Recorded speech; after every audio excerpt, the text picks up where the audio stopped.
All right. Last night I streamed for a while and I had all kinds of crashes. It was because I downloaded brand spanking new NVIDIA drivers, which is, from what I hear, typically kind of a bad idea. You're sort of gambling. But I went ahead and gambled because I had been having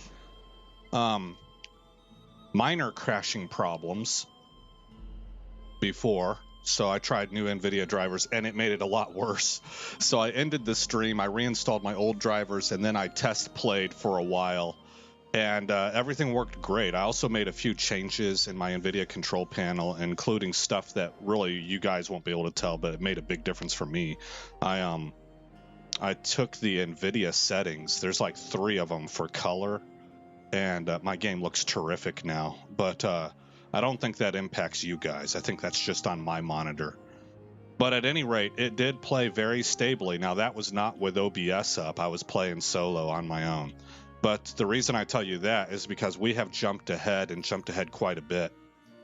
We have had 3 wars now with Britannia, and I own property. I have Astir Castle. That's new.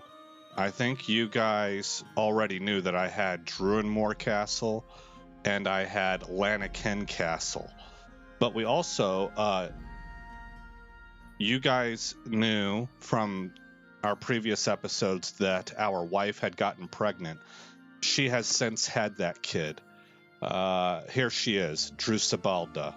I assume that that's a female based on the name, but of course you can't see a picture, so you're not for certain. Nogand is overseeing Druimore Castle. Liena is overseeing Lanaken. You guys knew that. I don't have anybody overseeing Astir Castle, but eventually I think Alda is the older of the 2, and she will be the one that takes care of that for us once she comes of age. Currently, let's see here. Let's hit done. Look her up here and see how old she is. Oh, she doesn't even show up. Okay. If I look up Sinak and look up Alda, she's 17, so she's very close to being able to look over that castle. Varric is probably like 15. I was going to say 14. All right, he's 14 years old. So that's where we're at. We have 3 castles. Now that's going to do some things to our income. We are currently at neg 98, and that's good. That's really good. A lot of that's getting offset by, well, I don't know a lot of it, but we're getting paid tribute. We're actually only getting paid tribute by Western Empire, it looks like.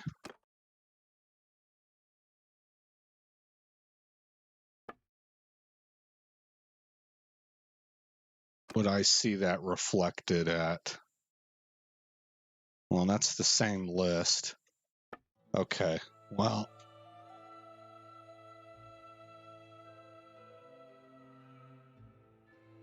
I guess that's what we're dealing with there. Let's take a look at this, a closer look. Here's our 4 shops. We do own the Ironmonger and Revolt. It's not doing so well, so I may have to rethink that, but I want to give it a little bit more of a chance to get on its feet. All right, the town of Astir is bringing us 246 dinars. The town of Dwamor, 45. The town of Tormelina, 44. The town of Lanaken, 66. The town of Cantrek, 236. Astir Castle is actually producing 175 dinars rather than, well, you know what? They're also costing us in party wages, so the net is probably a negative. Druimmoor Castle is producing 96 dinars. Lanaken Castle is producing 96. Our workshop income 354 combined. Our tribute from the Western Empire 103. Now here's the expenses though. Main party wages are 579. The garrison at Esther Castle's 306. The one at Dremore Castle is 291, and the one at Lanaken Castle's 383. And none of those are at max capacity. So you can see how the price can scale up in a flipping hurry when you start owning property. So what I need to do is we need to train men. Now, remember, this is the area that I'm trying to learn. So if anybody has any advice or anything, it is more than welcome. But other than that, we're doing a lot of looking, a lot of studying. I'm in that part of the game where I'm trying to figure out how things are going. I think I need to train my men. I also need to get back to a capacity of at least 75. And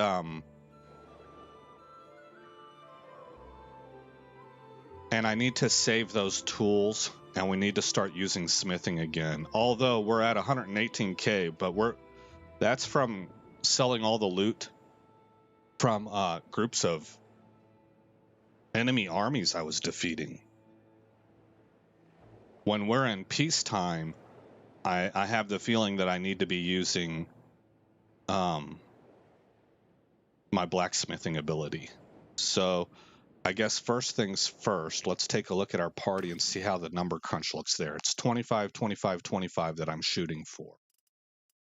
So Senac, let's see, we got 8, 9, 10, 11, 12, 13, 14, 15, 16, 17, 18, plus Senac is 19. So I'm 6 cavalry shy. Let's make sure we get all these in their right spots. Hardened crossbowman, Sturgian archer. Okay, so for this, I'm at 12, 13, 14, so 19 here. Oh, and then 20, 21, 22. So I need 6 cav, I need 3 crossbolts, or just say ranged.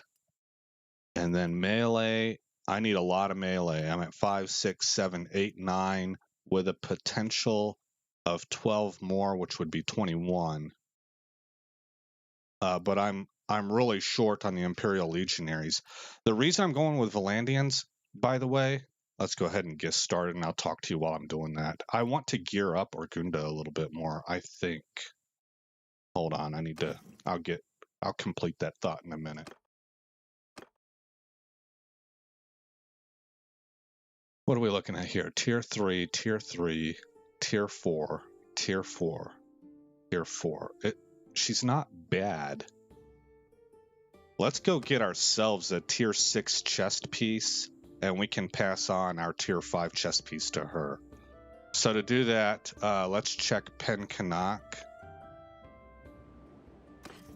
So at the beginning of this episode, I was complaining to you guys about how I hated the Valandian frontline troops. I felt like they died really easy, and that it was probably because of a lack of armor. So I ditched them. I didn't even get them a shot. Now that was all based off of previous experience and previous patches.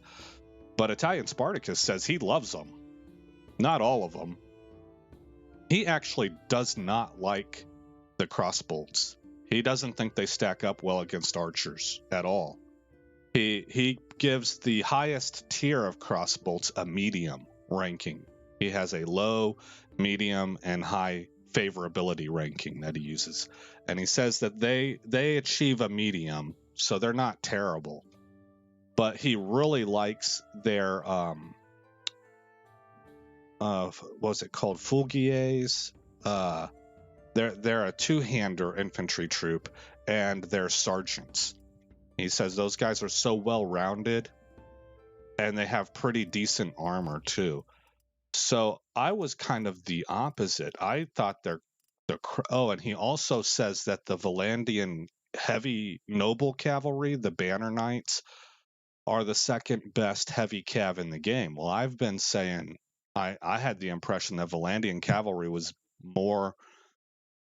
They operated more as a light cav that was good against archers, and they were speedy and stuff, but they weren't really supposed to be crashing into heavy infantry.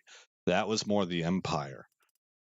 You know, and I'm just letting you guys know that Italian Spartacus disagreed with me on just about everything. And I think that's substantial. Well, there's a tier 6, but I want the Volandian tier 6. And so that's a big long explanation to tell you why I'm going to be leveling up. You saw there I had 12 Volandian recruits, and I'm going to level them up into the melee troops and see how they do. Because maybe the patch has changed some things since I last used them. Okay, where am I going to go over here? Let's go to Provend.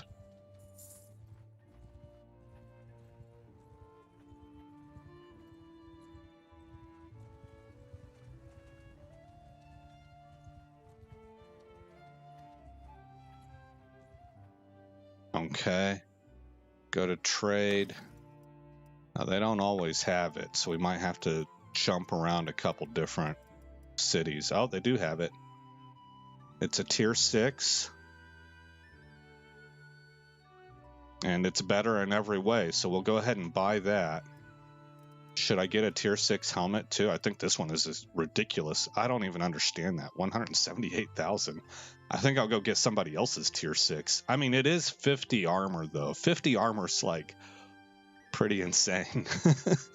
I don't know if I'm going to find anything that really competes with that, but for the money to price ratio, this might be a lot better. But I think, let's see, we got a tier 4. Does everybody have tier 4? She doesn't. I'm going to go ahead and buy this. Are these two equal? 35, 37. They're not. So I like this one more, but I'll go ahead and get this one. All right, now that's going to cost me 58.9. So there we go. Done. Go to inventory. We'll put this on. I don't look as fat anymore. Look, that dude still looks pretty bulky, though. I don't know what happened. All right, we'll put that in. And then we'll go over to her and we'll give her this helmet and this chest piece. There, you're looking quite good, Orgunda. Shaping up. Shaping up. Now, I don't think any of that's an upgrade for him.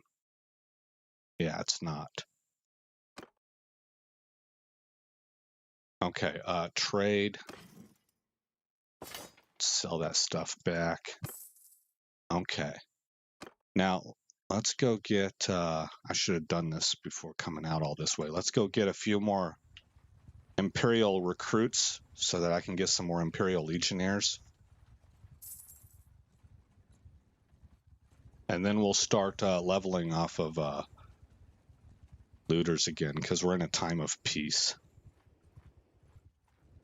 I really actually thought about playing this segment offline and bringing you guys back when we were at war again, because that's more exciting. But the whole idea is to be looking at property management and learning how to manipulate influence and stuff like that for the mid-game. And all that really happens more during peacetime. Let's go here.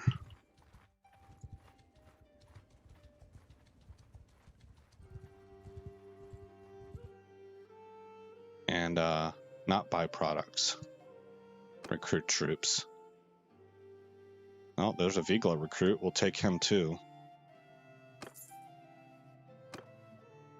And then come on down to this one. We'll recruit everything they got down here. It'll put us over 75. But that's okay. That gives us some spares in case some guys die. Recruit. Then one more.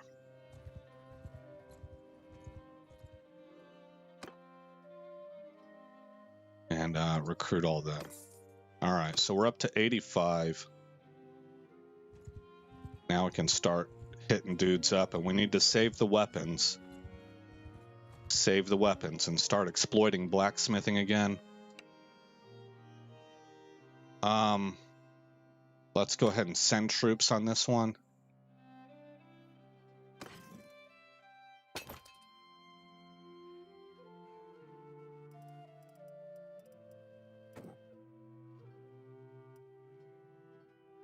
did I need more of these guys? I think I did. 12, 13, 14, 15, 16, 17, 18, 19, 20, 21, 22.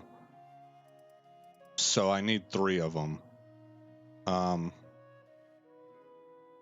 Yeah, but never mind. I'm going to stick with my footman idea. Because I'll come across crossbowmen in the recruit areas up here. I can just recruit them already at the crossbow level. I don't need to work with the recruits.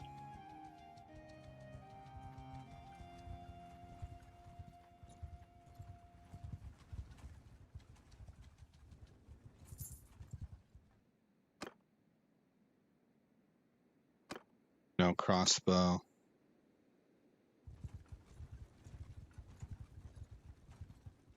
Give me just a second. I want to look at my task manager and just see what the workload on my computer is. 41% CPU, 40% 37, 36% CPU, around 30% memory. GPU is only being pushed 30%. It's at 54 degrees Celsius. Man, I don't see a single solitary thing that should be causing instability. Not a single thing. And that's what makes me think that it's spikes and that it's something with frame rate related. It spikes my card really hard and my system shuts the program down to save the merchandise. Like, that's how it's interpreting it, and that's why we get a CTD. All right, anywho. I have another monitor coming in. This monitor is a beast. One of my viewers helped me get it, actually. So, big ups to him. And we'll be seeing how that works. He got himself one also.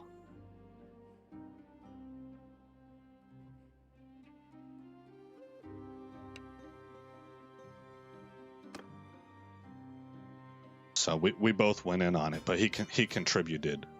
It was really kind of him. All right. So hit done. Go ahead and level. Well, now we're in peacetime. I'm going to level as groups unless they are recruits.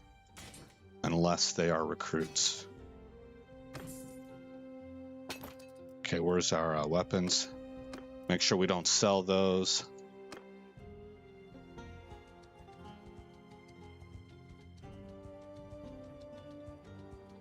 If I find big groups, then we'll fight those manually.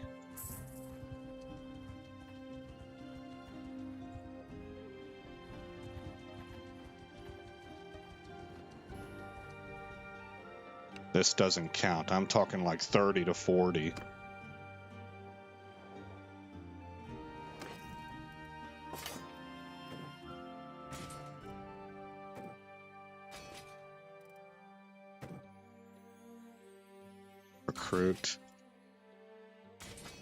Recruit.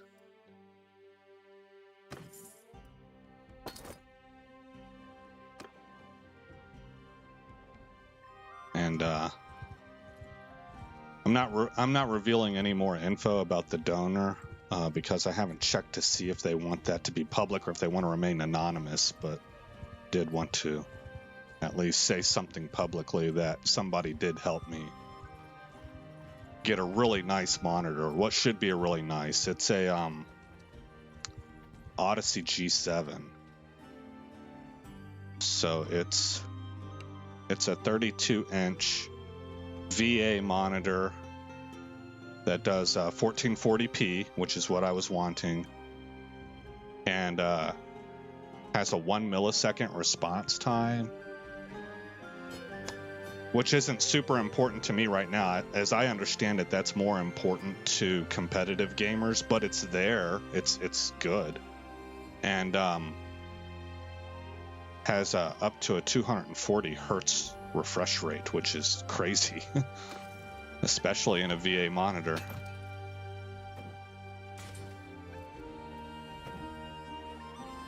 And hopefully that will be the end of my CTD woes. But either way, I definitely wanted to get into a 1440p monitor so I could have a native resolution at the same level as what I record and stream at, and then I don't have to have my GPU and or CPU doing scaling. This is 20 Raiders. Go ahead and auto resolve that.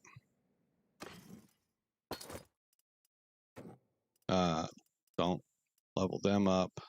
This guy can wait. There's 2 of them there, so hold off on that. Got Imperial recruits. Go. Okay. We have more prisoners than what we're supposed to have, or what we're capable of carrying right now. Select the box. This is why I'm not good at FPS. I'm not super accurate the way some people are. I'm not fast with my mouse. Okay, let's shoot over here to Galen and go ahead and ransom our looters. Ransom. Trade. We've got plenty of storage space, so we don't have to hit the smithy just yet. How are we doing over here? We're now at neg 204.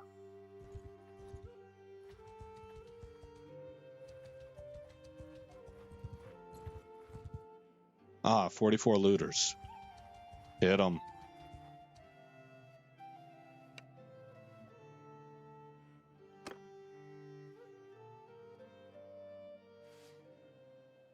Footmen, charge! Footmen, sergeants, horsemen, follow me! A scare! Yeah!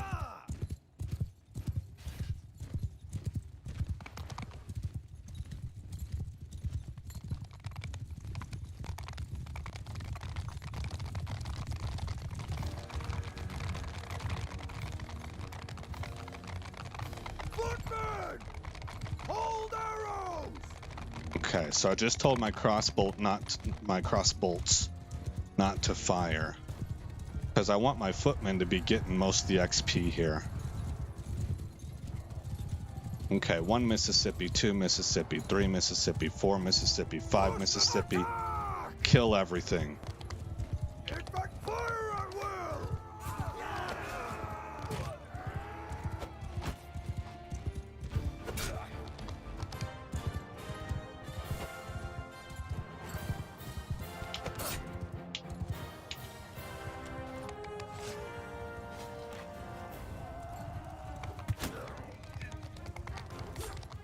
Oh, he missed. Oh my gosh, that went right through his neck. Oh, it was through his shoulder. Oh, it looked gross. That was quite visceral.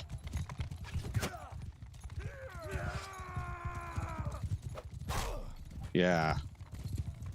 Suffer your fate, you stinking looter. You worthless hooligan. All right.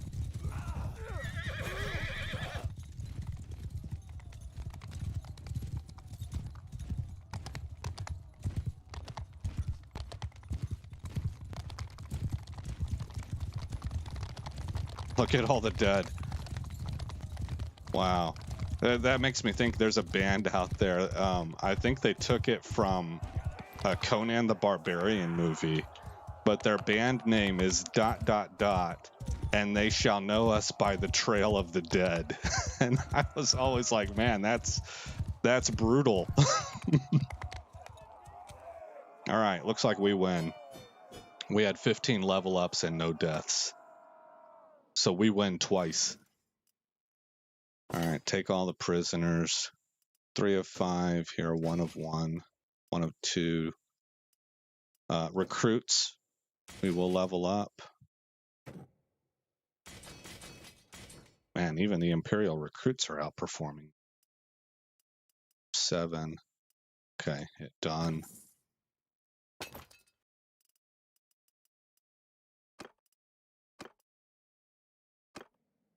Okay, go back in the party. We have to reorganize. I don't want to get thrown off on anything. Valandian Knight. And the Valandian crossbowman. Crossbowman goes here. Levy crossbowman goes here. Valandian knight, I think, is less than a champion. Level 26, level 21, yes. Okay, then we have Valandian footman, who will go right here. And Imperial Vigla recruit. Imperial infantryman is kind of the same level. There we go. Okay, we're all set. Let's clean up on the rest of these guys. Send troops.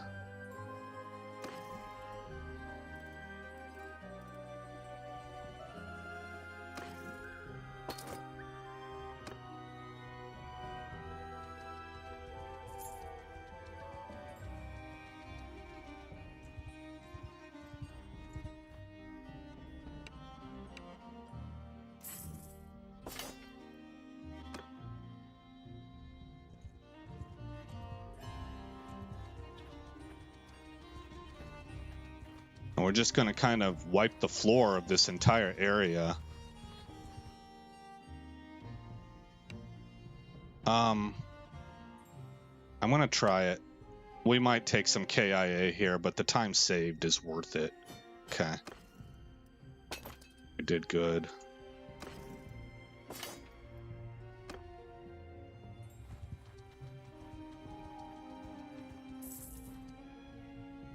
Okay, this one we're going to fight.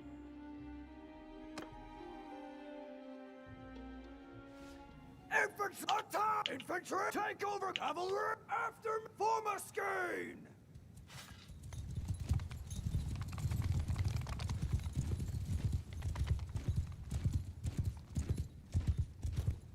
With this one, I'm not sure how long I want to wait because they're all ranged. Or they have ranged capabilities. Okay, the crossbolts are opening fire. 1 Mississippi, 2 Mississippi, 3 Mississippi, 4 Mississippi, 5 Mississippi. Alright, get in there and help them out. I've already lost a recruit.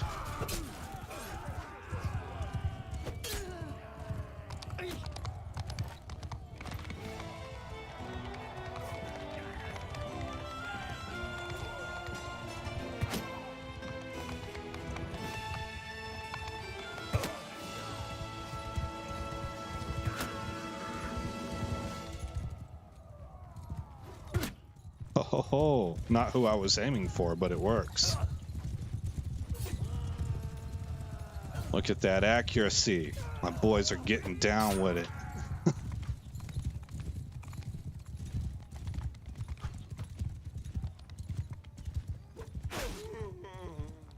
You guys chose a bad lifestyle. This is where poor choices get you. All right.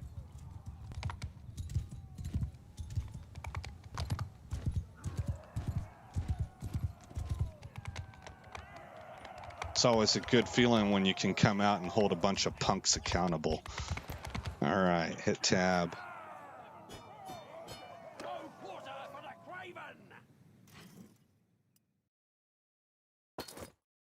These guys really don't do anything for you except level you up.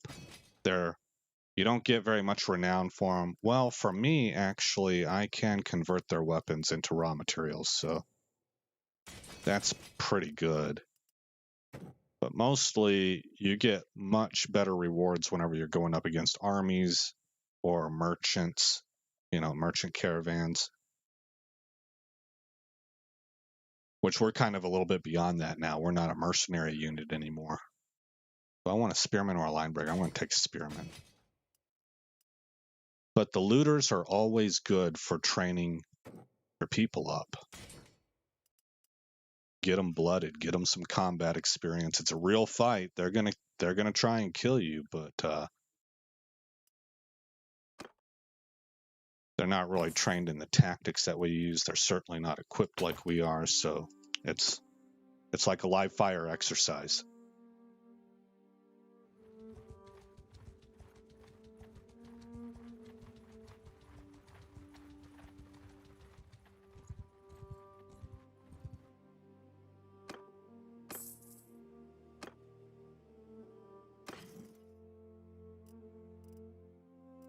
See, I didn't get them all. I'm glad I checked that. Okay. I do like that this auto sorts once you leave the screen. When you come back, it auto sorts so that all the weapons are up at the top. Okay, let's leave. Hit these guys next. What do we got here? Debasement of the currency.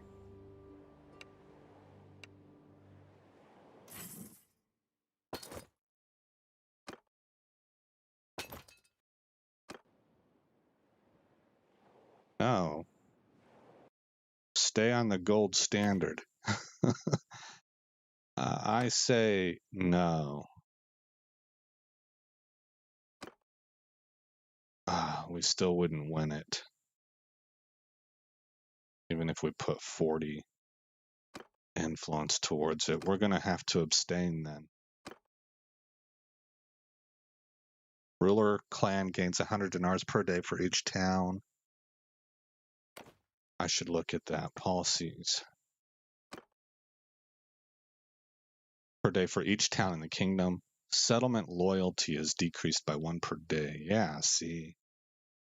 That's so that the people at the top can get rich. No, man.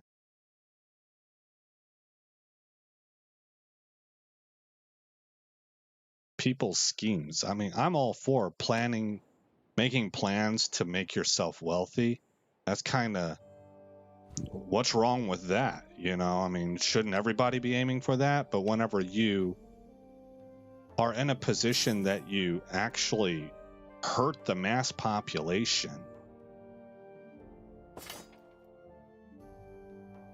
in order to enrich yourself more, that's different. That's not providing a service. It's not providing a product to society. You're manipulating things, you know, and you don't care who gets caught up in it, in the meat grinder.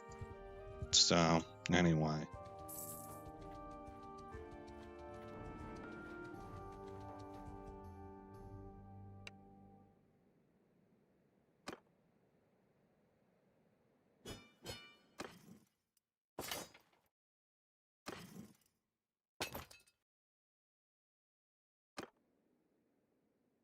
This is probably a good point to create a save point. This is my CTD defense. It's a habit I have to reignite within myself, where I'm used to saving every now and then. The game will auto-save every 30 minutes, but I need to do it more often than that. I actually think that there's a mod out there that will automatically quick save it for you if it senses that there's a crash coming. But I'm kind of wanting to stay away from mods until I've at least done what I can actually consider a playthrough. A successful playthrough where I feel like, okay, I know all the mechanics now. The game could continue going on forever, but I know and understand how to do everything. Let's say the primary things, because you can probably always improve or learn new things about a game's mechanics and stuff, but I want to be able to do the primary things.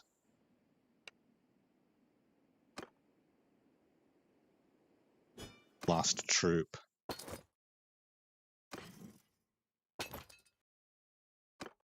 Okay, we need to get back to this area over here, though. I had a goal of completely wiping those guys out. This is a hotbed of looter activity. We're gonna bring down the veiled fist of thunder on this area.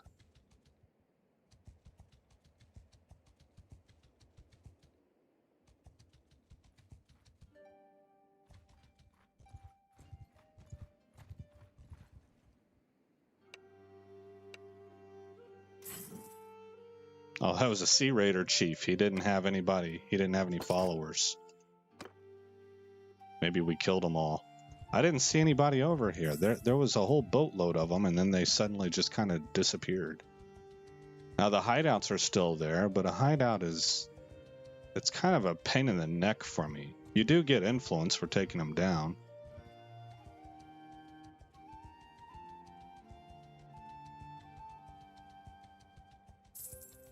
That's where I would kind of want, it would be nice to have the mod that allows you to attack with your entire force.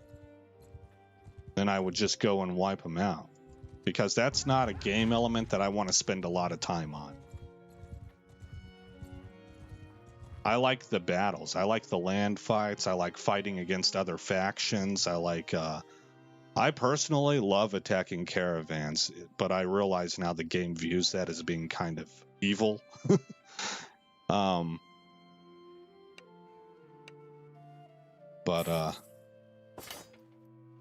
Those are the things that I like. Attacking bandit hideouts is more of a chore to me than anything else. There's 20 bandits right here. Well, can we highlight them? There we go.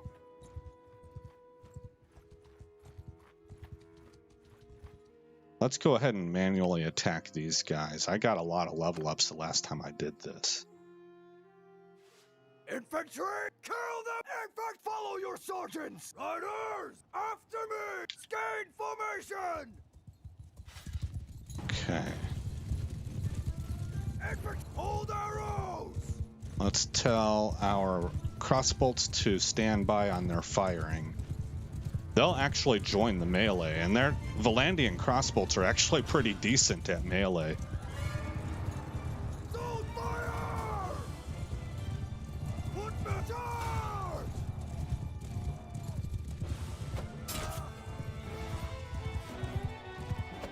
Oh, I was a little late.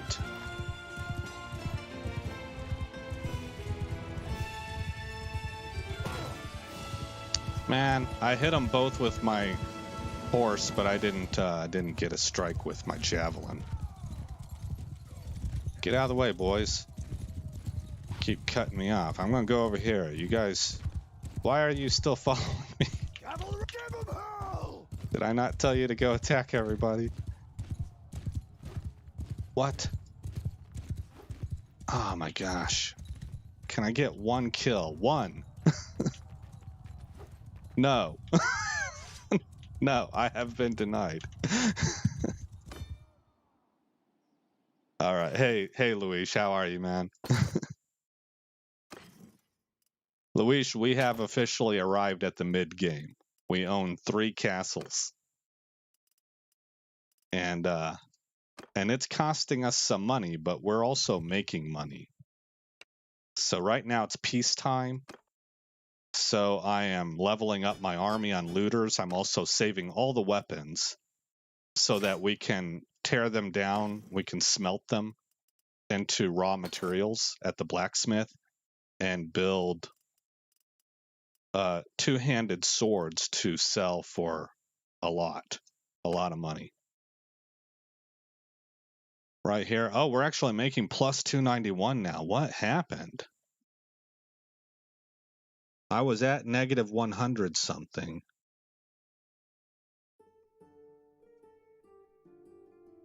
I think my villages are providing more money. Okay. Wow, I'm surprised. We're making money. Normally I'm at a deficit. So that means everything I do from what I get from the looters, it's all 100% profit.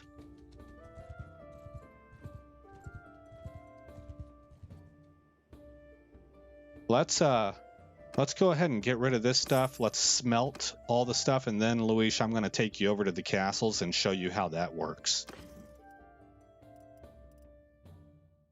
I need to take a look at them anyway and see how they're developing. Okay, so we're going to leave here. We're going to actually travel up here because the hardwood is cheap right here. I'm going to buy hardwood to make charcoal.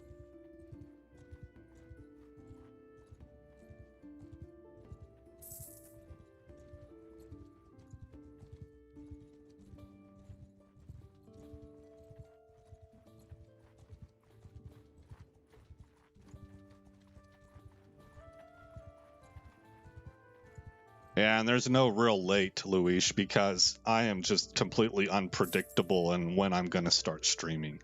I have a very wide window. Byproducts. Okay, hardwood. This is something I don't understand here. Sometimes this is a high-res texture and sometimes it's a low-res texture. And I am not quite sure what drives that.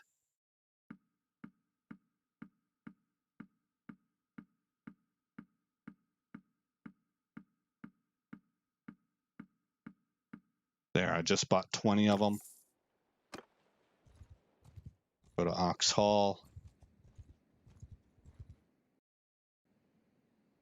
Yeah, I streamed last night also, and then I had because I downloaded new NVIDIA drivers, I had multiple crashes. So I think I gained the second castle at least on that stream. I actually thought that I gained the second castle on the stream you were on. But it might have been last night's stream. But anyway, because I had all these crashes from the new NVIDIA drivers that were released yesterday, I went ahead and ended that stream. And I went and I re-downloaded the old NVIDIA drivers, and to test them, I continued playing the game for a while. It ran very smoothly. And that's whenever I got the third castle. So this playthrough, it's not like a recorded episode where you see every little episode. I'm kind of just playing through whenever I want to play, and then I try to catch people up, or there's another stream that was done when you weren't on that you can find on the channel, or something to that effect. But this is a learning series. My whole goal is just simply to learn how to play the mid game. I'm not really trying to do a story or a chronicle like what I do with my chronicles, where it's an episode by episode kind of way of doing things. Textures depend mainly on memory. Well, that's weird because I have memory to burn. I'm not even using half my GPU RAM, right? So something else is going on. I'm not quite sure what it is, but it's not working. I suspect it's not working as intended, or it's a sign of something going wrong. But the game is early access, so there's still bugs and stuff. Trade program allocated, I see. So okay, so that may be that's a bug in the code for the game itself. Is that what you're saying? Something that they need to fix?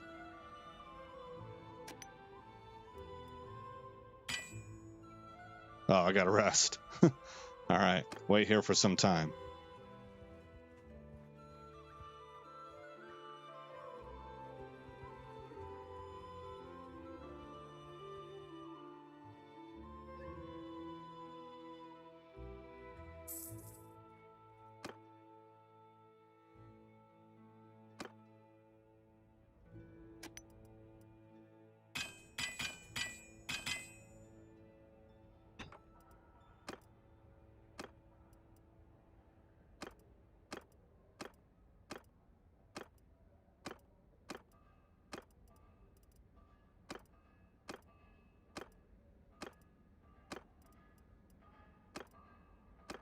Okay, for this, I'm going to use one of my other people. Not really a bug, but needs fixing. Yeah. Okay. Yeah, I got you. So it'll be something like it's not optimized. Maybe they didn't optimize the texture or something. I think I understand what you're saying is what I'm trying to get at, in that it's not really a bug, but it's something that needs to be fixed. Yeah. All right. Okay, he is tired, so now we'll use Orgunda. And now she's tired, so I'll go ahead and use Sinak. And now he's tired. Okay, so everybody's tired and we have to wait. Okay, I got it right. That they're not optimized. Yeah. You know how I learned about that? Because I'm not in this kind of industry, right? I learned it from modifying Skyrim. And they started telling me about programs that would optimize textures. and stuff like that. It's just kind of amazing what you can learn on your own if you're willing and interested enough, motivated enough to devote your time to reading about how to do a project in a related field. You know, for me, it was modifying Skyrim, and I learned a lot of things.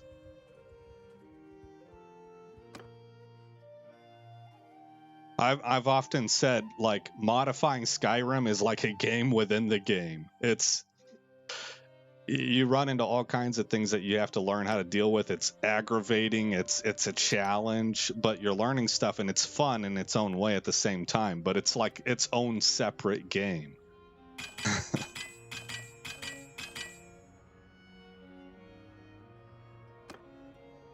Okay, let's smelt some more. And then grab Orgunda. I don't know if it's Orgunda or Orgunda. I kind of want to say it's Orgunda. Okay, everybody's tired again.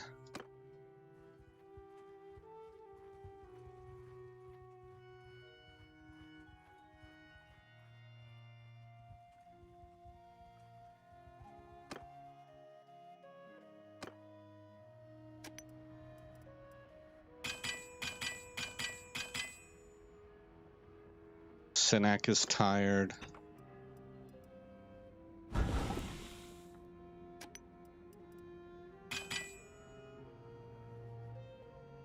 Okay, we're all done there. Let's go ahead and exit out and wait and let Sinek. The info is all there. Difficulty is collecting. Yeah, agreed.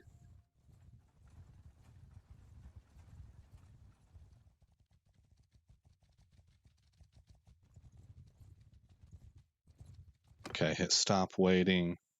Also, it looks like we've leveled up. Somebody's leveled up. Sinek did. So what will I do here? Do I take Steelmaker 2? I kind of think I want to take Curious Smith. I probably should have taken it on this one also.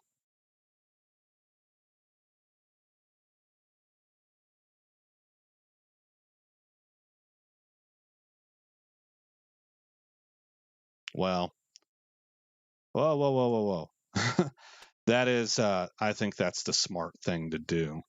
But I'm not going to be smart here because I'm really only using this to make money. So I'm just going to continue down the road I went right here. I'm going to take Steelmaker 2. Okay, did anybody else level up? No, I think it would tell me right here. It would have a number. Okay, done.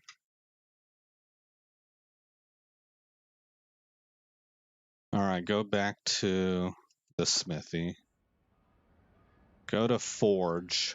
Now, I want to check Javelin and see, because this is the real money maker.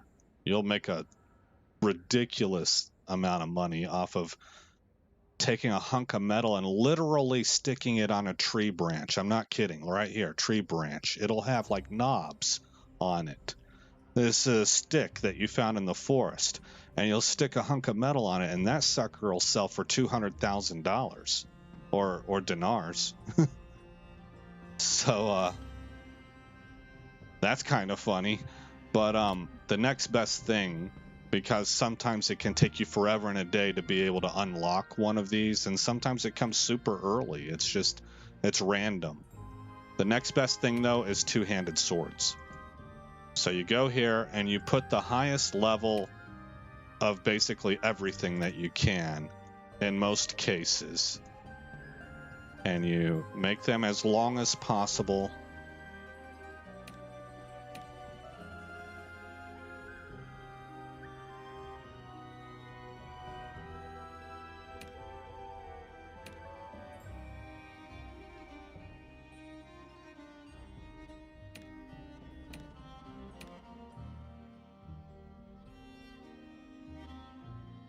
And you can see it'll take 6 steel.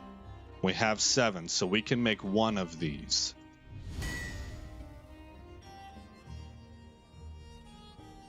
Okay, weapon was crafted. And we're going to unlock a bunch of things here. Maybe one of them will be the tree branch.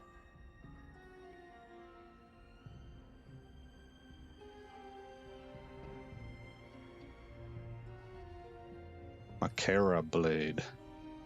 No luck. All right, now what I'm going to do is I'm going to refine and make steel.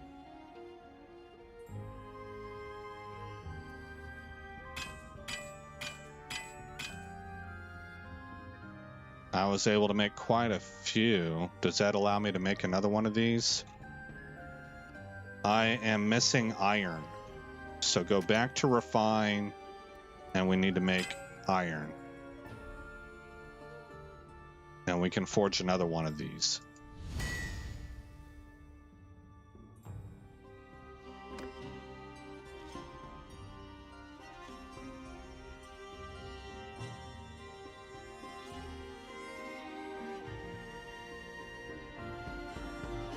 Okay. And then from there, we would need more steel. Now, my guy's tired, so let's wait.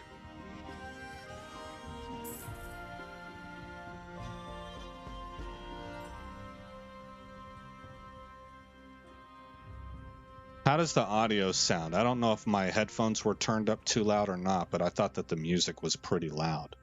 Is it okay, Luis, or do I need to go into settings and turn music down?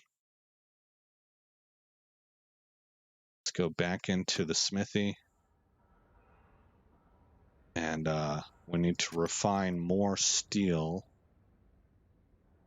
which I can't because I don't have iron. So I have to make iron first. So that makes a bunch of iron. That makes a bunch of steel. And now I need to wait here for some time.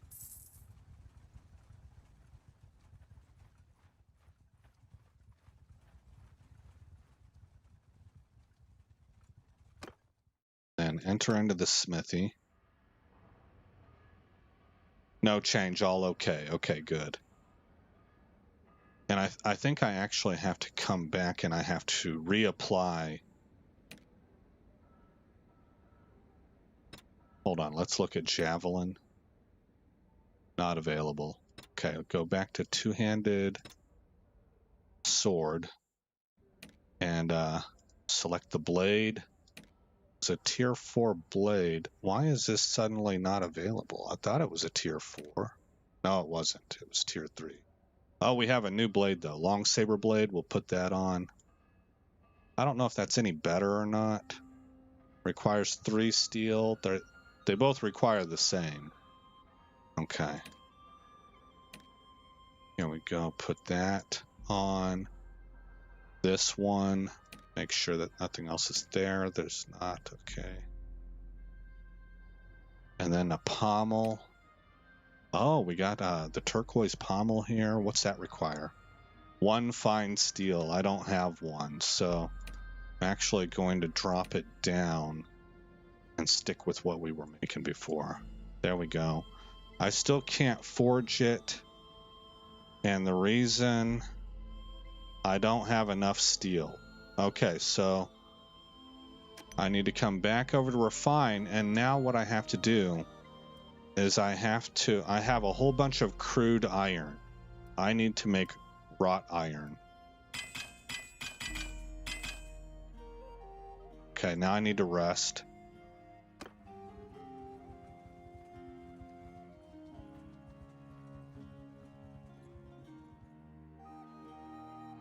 Okay, the balance between program sound and my voice is the way that it's been before, and that's a good balance. All right, good deal. Excellent. Sometimes I get nervous because what happens for me, Luis, is that I have an inline amplifier for my headphones. So my computer is putting out a certain volume where I have my computer settings at and where I have my program settings at for the game. But then it goes through this amplifier that sits up in my lap, basically. It's on the cable for the headphones. And it has a volume knob on it, and that thing gets adjusted off its point pretty easily. Like if it rubs up against my leg the wrong way or something, like it'll twist on the cable and it can touch my leg where I have it sitting, and it'll roll that wheel. And so sometimes, I'm not able to tell if anything changed or not for you guys, because the volume is constantly having to be adjusted in my own head, my own earphones. Hopefully that makes sense. But anyway, we will enter the smithy again and make more wrought iron, lots of it. We need to, actually, I don't even need just me to do that. Wait a minute. Enter the smithy. We can use my other guys to do this also.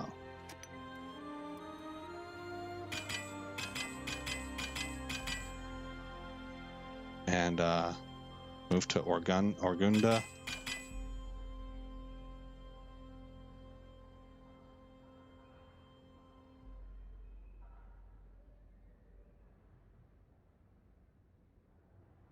Oh, I'm out of charcoal.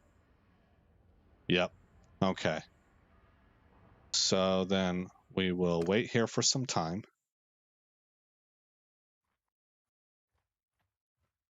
All right, good deal, Luis. Thank you for the feedback. I appreciate it. I really do kind of rely on stream to let me know for both visual and audio how things are looking. And we will enter the smithy again.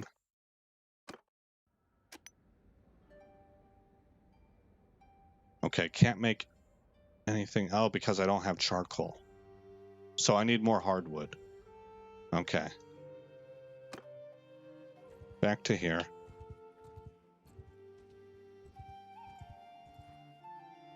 Buy products. And just give me all your hardwood.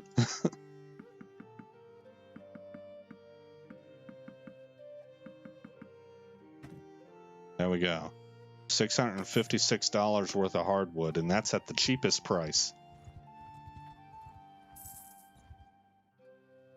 Dollars. Dinar. Let's see. Enter the smithy.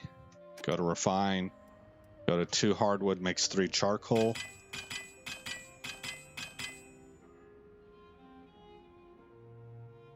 Wait. 123, 124, 125, 126, 127, 128, 129, 130. All right. Into the smithy. We're almost at 100%, so that 10 count is pretty spot on. And it's hard to see because of these words, but yeah, there it is, 90%. Okay, that's everything. So now we come back down here to make crude iron into wrought iron. Then move to Rutwar. Crude iron into wrought iron. And then move to Orgunda. We will turn the wrought iron into regular iron with Orgunda. We're out of no. Wrought iron. Oh, here. Wrought iron into regular iron. Then eventually we'll turn regular iron into steel. We have to keep our streamers happy. Yeah. Well, the streamer's trying to keep the streamies happy. Refine. Okay, now everybody's busted tired. It's been a long day of work for this group.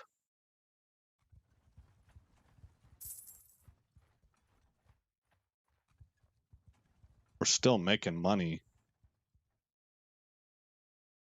which is a real positive. And let's see. Refine again.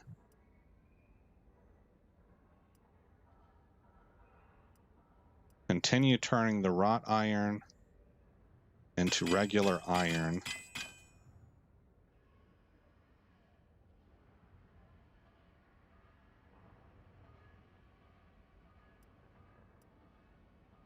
Well, I think I did crude iron into wrought iron. I'm not sure.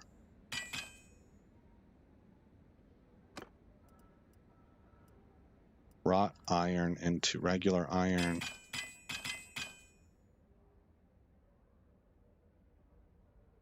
Am I out of charcoal? Yes, I am. Man, I am really going through charcoal. Let's see, we got to go right here. Hit name. Scroll down here to hardwood.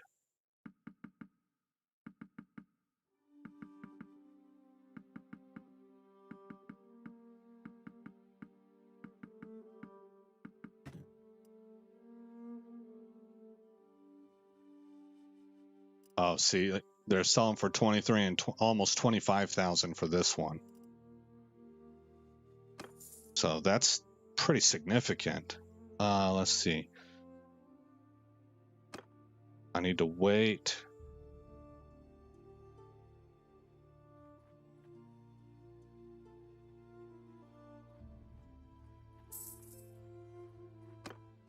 Into the smithy. We're at 80%. Come back over here, get more charcoal.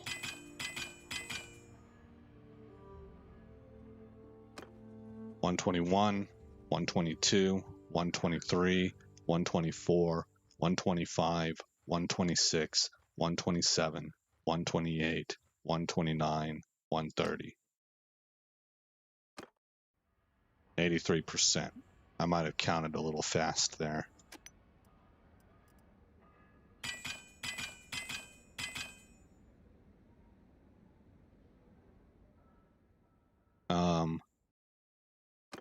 One Mississippi, 2 Mississippi, 3 Mississippi, 4 Mississippi, 5 Mississippi, 6 Mississippi, 7 Mississippi, 8 Mississippi, 9 Mississippi, 10 Mississippi. Install natural gas on the forge. Heck yeah. Modern solutions.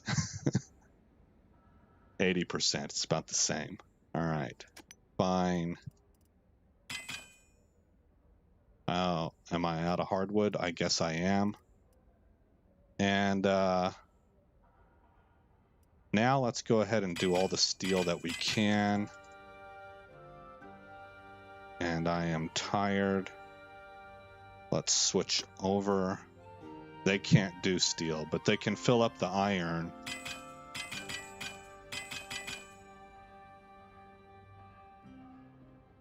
Okay.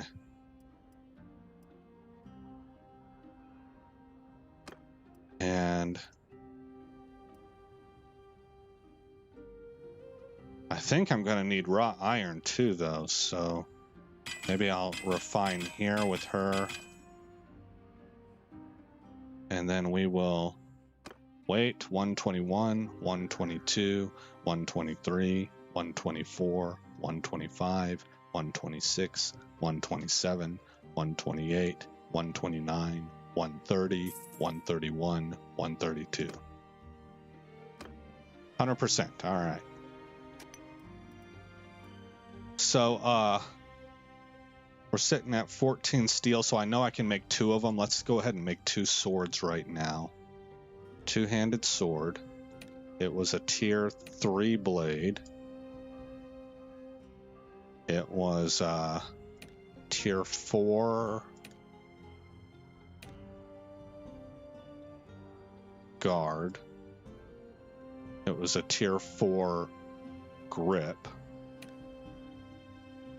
And a tier 3 pommel. And the gap should be closing right here as we make these, because our smithing score, our ability, our skill level is climbing. Okay.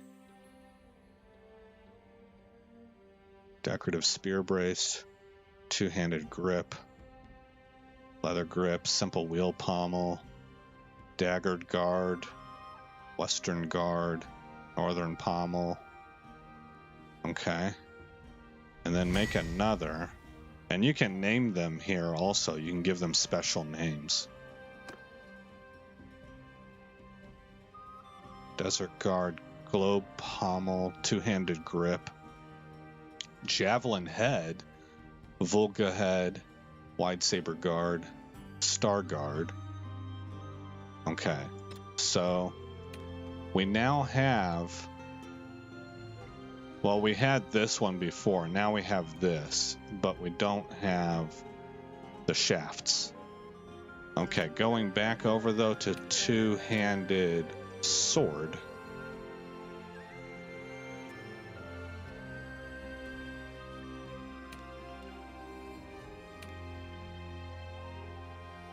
Long Saber Blade.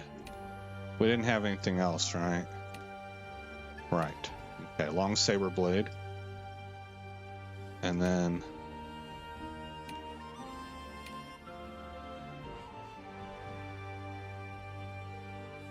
Broad Saber Guard.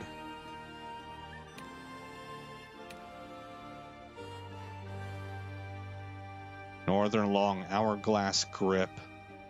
And Rimmed Wheel Pommel. And we don't have required materials. We're a little short right here. It's only going to require one of these. Okay, so continue then. We should continue refining steel. Oh, these others can't do it. So move back. Wait. Oberon died of old age. Ah, we have another point in smithing. Character can refine 2 units of fine steel into 1 unit of Damascene steel and 1 unit of crude iron as a byproduct. Okay. Good.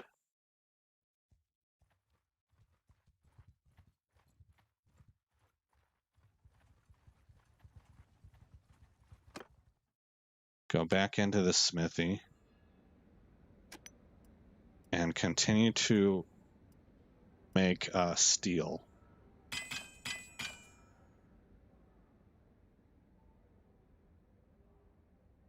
Okay, we have all the steel we can get. I probably need more iron.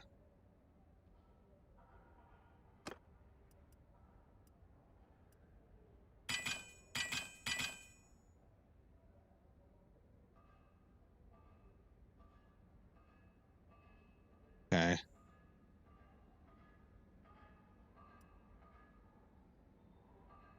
What am I missing here? 2 wrought iron. Oh, okay, I don't have enough wrought iron. All right, let's go to forge then. And we have to load this up again. That one. That one. That one. And that one. Forge. Oh man, I did it with Rut War. I kind of didn't mean to do that. Well, I did gain a level from it.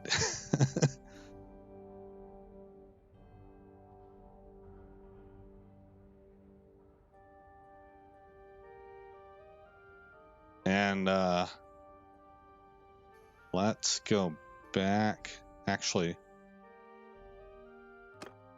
Sinek has... Oh, what are we missing? Ah, darn it, we need more wrought iron. I will use Orgunda to make the wrought iron. Okay. Then go back to Sinek. We have to load this again. It was Long Saber Blade. It was Broad Saber Guard. Oh, we have a new one. Required materials, 3 steel. This one only requires 1. I'm going to stick with this one. Leather wrapped, extra long, 2-handed sword grip. Okay. And then over here we need this guy. And forge.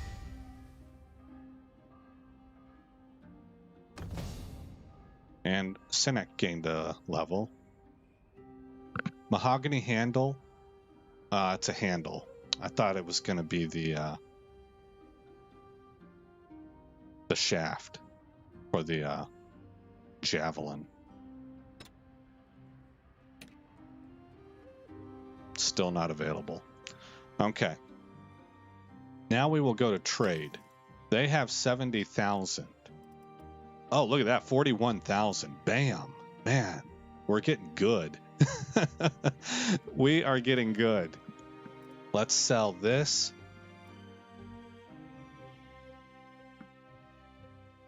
This would bring me to 47,000.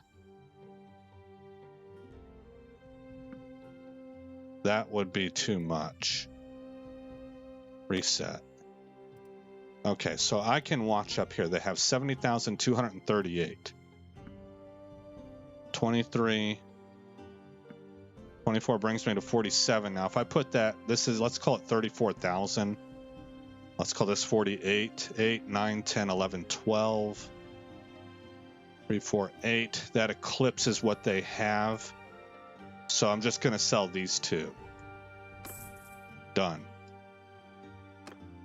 Now we're going to go over to Provend. You can see we're up to 125k now. Ooh, I'm out of food.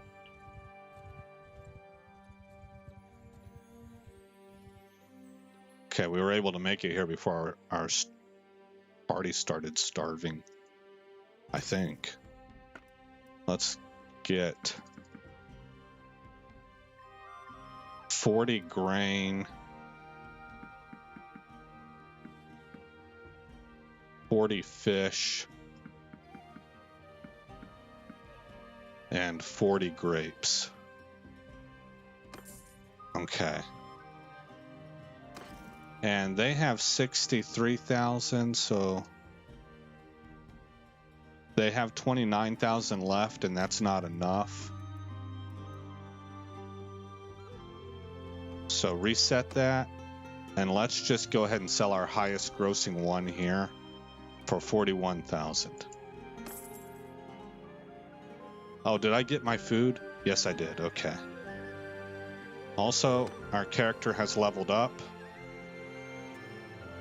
We have a skill point to spend, which I will put into throwing. I probably shouldn't have done that. Probably should have gone leadership. I almost never use that throwing skill. I'm trying to get into the habit of it because I've seen Surreal Beliefs make really good use of it. But I need to practice it more. I'm not as good as he is at that. All right, let's leave. We'll run up here to Revolt.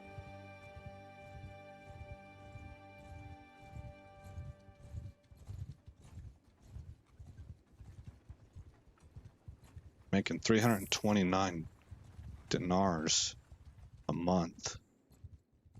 Oh, down to plus 91. That's a huge swing.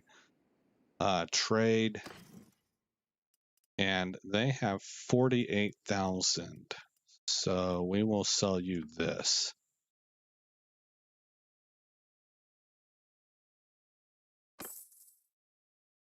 We're at 208k. That's nice. Let's go over to Ostican.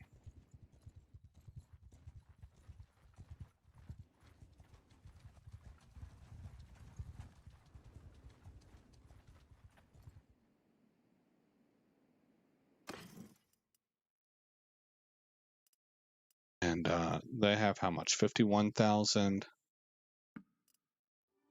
Have that. I got one more sword to sell, so we'll make the trip all the way down to, let's go to Joculin. I have a, actually, I don't think I sold it. Yeah, I did sell at Oxhall. I have a shop in Joculin, so we might as well try and contribute to the economy of Joculin. Of course, we're getting them to buy from us, so I don't know if it helps them out that way or not. I mean, we're giving them one heck of a nice sword. If they can sell it, then they'll benefit from it.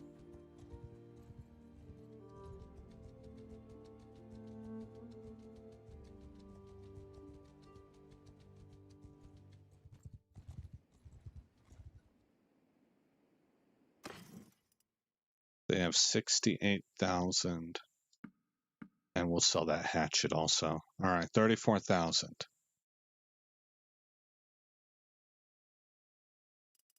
I guess I'll lock these.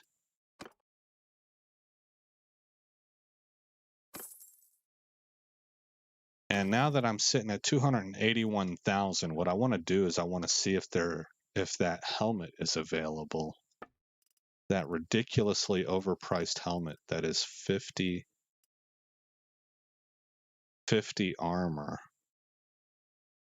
Not here, it's not. Okay. Let's hit done. I want to go to some of these other factions. Let's go to Empire territory and see if they have anything approaching 50 armor on a helmet, because that thing was 178,000. That's a lot. That's kind of a crazy number.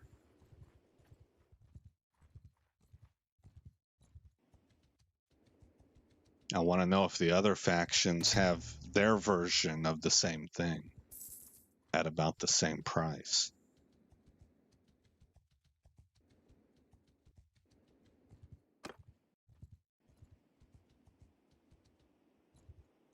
I think it was like a half hour ago I told you I was going to show you the castles. Man. All right, let's look at this and then we'll go take a look at the castles.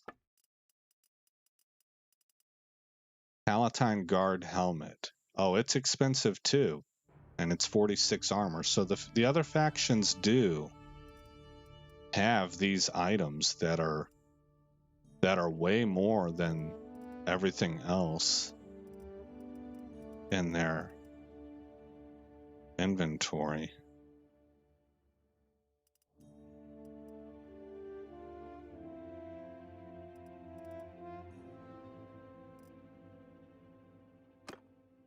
And you pay for it, man. I want to see if they have matching items for all of those. Like if there's a headpiece, is there a chest piece that's also just top of the line like that? Because I haven't seen anything outside that headpiece.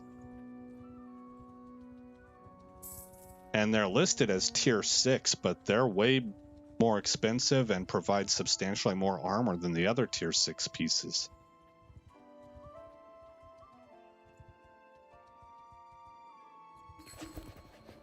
Uh-oh. Oh, they want to go to war with Britannia. Oh, okay. Let's go to Lanaken. Oh, that's the village. Leave. Go over here. And manage castles. So what she's working on right now is a wall. How long is that going to take? We need to give her money. Okay. Okay. Pause. What are we looking at here? Well, I'm not an expert, but I'll tell you what I know. It's good that security is up to 100. According to the videos I've watched, this is a good number to watch. It shows stability. This number was not like this a little while ago. So Liena, as a governor, has done a good job and gotten us up to 100 security. Construction is how fast you can build things. Prosperity is how much money you're getting. Settlement tax, I guess that's also how much money you're getting. We have some corruption happening here, negative 33. Loyalty right here. You can look at the tooltip right here and see how it breaks down. We're getting negative 1 points because Liena is a Valandian and these people are Botanians. They don't want her in charge of them. In a game like Crusader Kings 3, that changes after 150 years or so because the culture kind of becomes your culture. But in this game, I don't think it changes. So it's -1 because she's not the right culture. Then on top of that, you get another -3 just in general. They're supposed to be Botanian. They don't like, so that -1 is they don't like who they're working directly for. They don't like that Liena is Valandian. That -3 is they don't like that they're in the Valandian kingdom. They're Botanians. They should be in the Botanian kingdom. And so there's a -3 for that. Then our queen elected the debasement of the currency. So that's another -1. Now, the fact that we have fairgrounds makes them happy, so they're getting a +1 from that. So that'll cancel out that governor's culture. The fact that it's a very secure and stable environment. It's a good place to raise a family. Things are working in a way that people expect on a day-to-day basis. That makes them happy. So that cancels out the debasement of the currency. And even though Liena is the wrong culture, she is at least a governor. So they have somebody there who is making everything work, like a mayor of a town. Somebody who has a vision and has a guiding vision that everybody else kind of answers to, so that there's unity and people are working in one direction. And that gives +1 to loyalty. And we have a current loyalty drift of +2.01. Now, I'm not really sure what causes that, because if you add those negatives up, they're heavier. They outweigh the positives.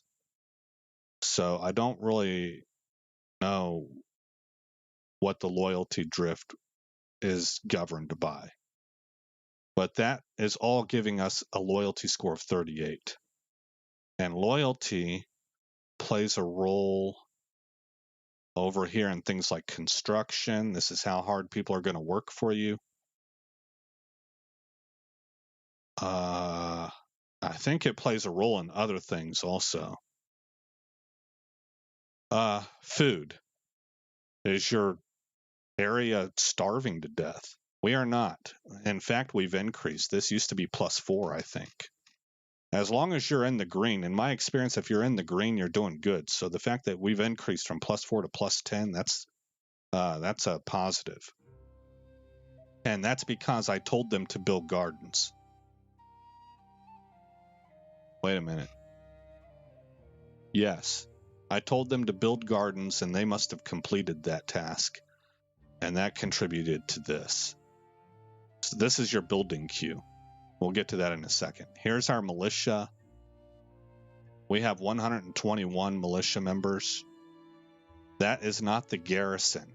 These are the town's people that are willing to fight for the town. And here's our bound. These are the villages that bring all their goods to this castle. The castle is the collection point. We are currently building walls. We can read over here at the right. It says better fortifications and higher walls around the keep. Also increases the max garrison limit since it provides more space for the resident troops. So at level 1, we get a +25 bonus to garrison capacity, and at level 2, we get +50. And the construction cost, I guess, is 2,000 construction points. It's going to take us 395 days. We're only 1% complete on this project. Once that is finished, I have siege engines queued up. A workshop dedicated to sieges. It contains tools and materials to repair walls, build and repair siege engines. So it might be better to have that first, but I don't know how long this one would take. After that, I have militia grounds queued up, provides battle training for citizens and recruits them into the militia. Each level increases daily militia recruitment. Our training fields are already maxed out. Our barracks are maxed out. We have level 2 granary, level 2 fairgrounds, and a level 3 toll collector. Down here on your daily defaults, you can select what you want to put like a bonus towards. So you can go housing, construct housing so that more folks can settle, which promotes population growth. And that will lead directly, evidently, to an increase in settlement prosperity because you have more people in the workforce. Or we could train militia, schedule drills for commoners, increasing militia recruitment. See an increase to settlement militia. Currently, I have it on festival and games. Organize festival and games in the settlement, increasing morale. Plus 0.15 increase to settlement loyalty. And then there's irrigation. Provide irrigation, increasing growth in bound villages. And you get 0.05 increase to village growth. So that is castle management. We can also add money. Boosting a project adds plus 20 construction and costs 250 gold a day. And you can put up to 10,000, which is easy for us. And we can see that our completion dropped down to 283 days. I think it was at 350, or was it 320?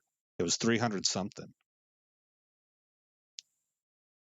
So learning how to manage these castles is what I'm trying to accomplish. Now, they also come with garrisons, and they will train recruits and turn them into soldiers over time. But it can take a while. I donated these recruits a long time ago. I haven't seen them change at all. So maybe I actually need to go level them up and then donate them here. But you can see we're not even close to our capacity. We're at 73 of 333. And these guys cost money. You see it reflected over here. The garrison of Lanarken Castle is the last one on there. And it is costing me, all by itself, just this group of people right here, 384 dinars a month. And we're not even halfway. We're not even at half capacity here.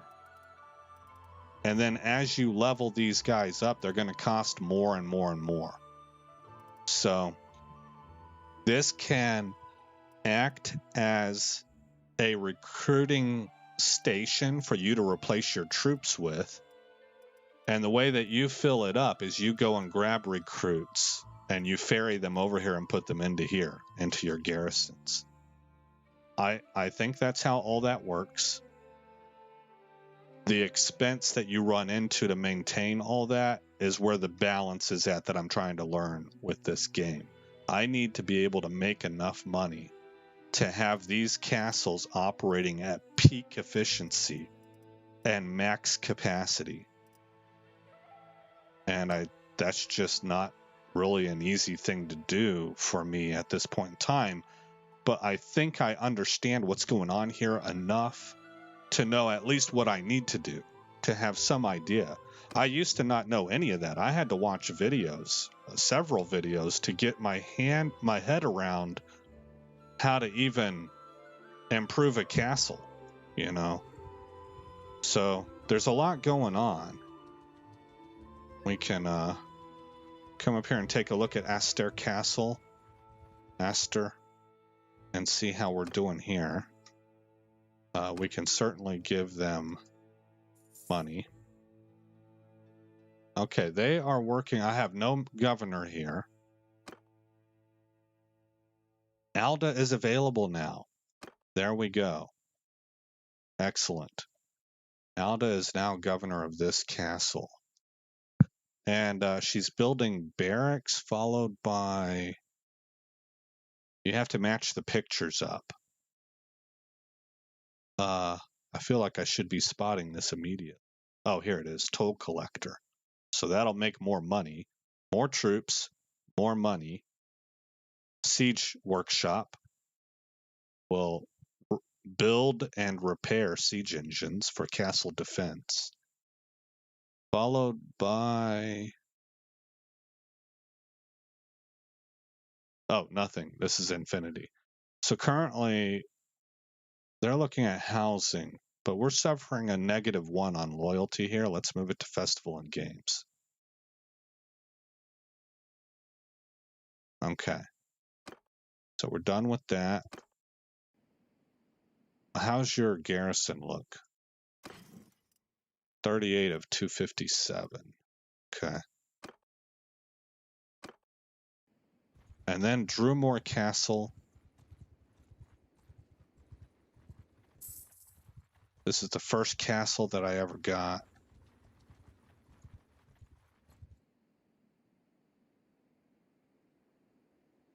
Nogand is here.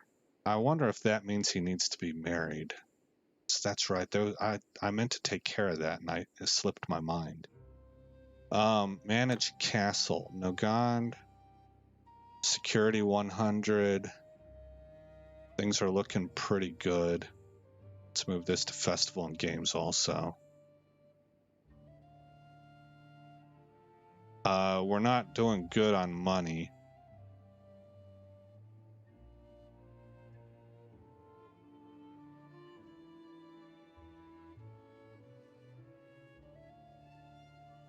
There is very low loyalty here. All right, so this is the right choice. Nogand is building walls, followed by siege workshop, followed by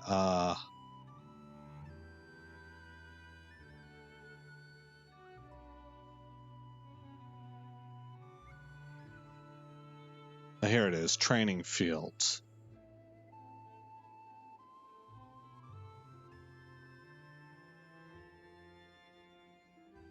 I think you should remove training fields and throw up fairgrounds instead. Okay.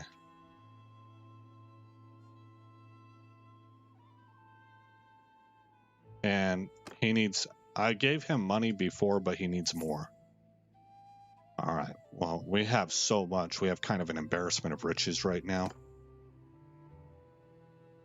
Alrighty then.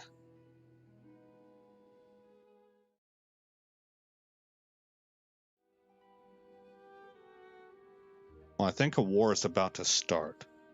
I'm going to mute Mike.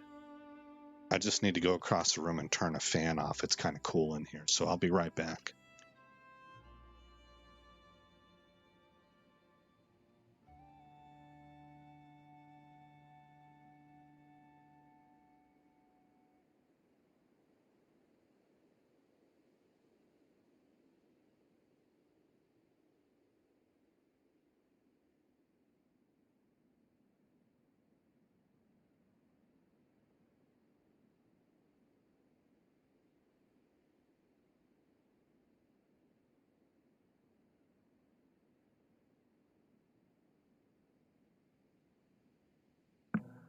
All right.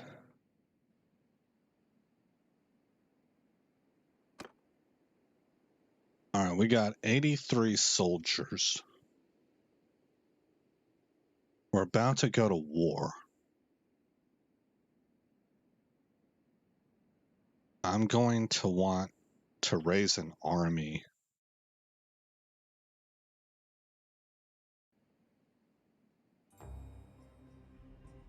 I'm looking at potential targets. Really, it's the cities that we're going after next. Dunglanis and Carbansith. So I'm going to kind of play defense up here. I'm not going to siege them myself. What I learned before is that if I do not have an army made up of 1,000+ people, then as long as the war is kind of early and they have armies rolling around that are about as big as mine, I shouldn't be sieging.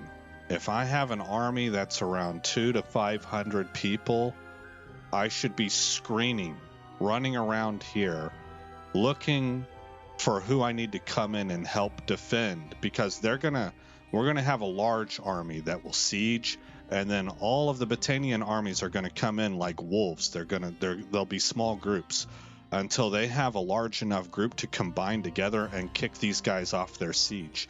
And that's where I come in to prevent that from happening, because this group plus my group will be too much for them to handle. But to do that, I have to be moving around.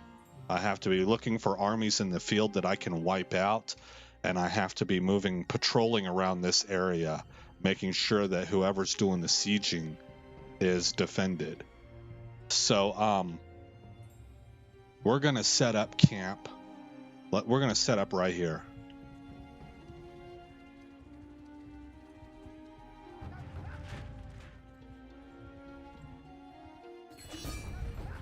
Okay, we just declared war.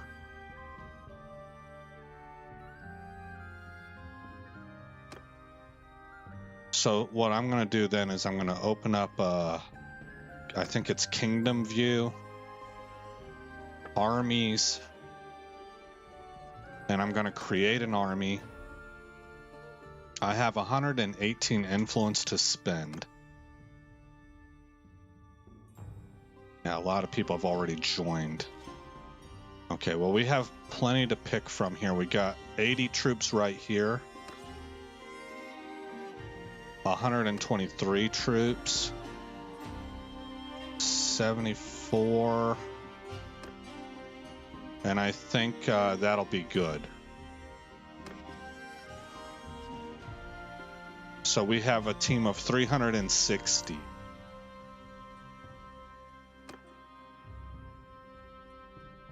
And we're going to go to here. Now we can see by the foot thing that they're on their way. They're also grayed out in their portraits.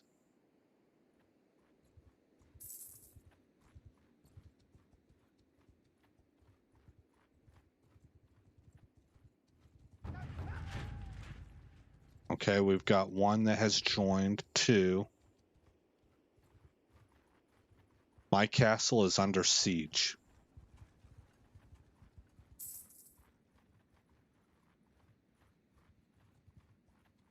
Here comes Philonora. Okay, we've got the whole group.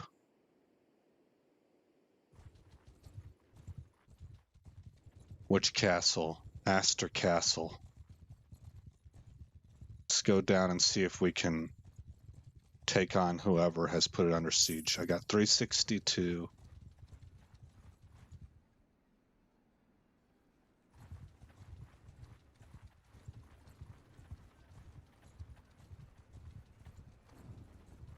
They have 515, so okay. Atalantis came out also. So they couldn't maintain their siege. They saw trouble coming. Atalantis is probably a bigger army than them.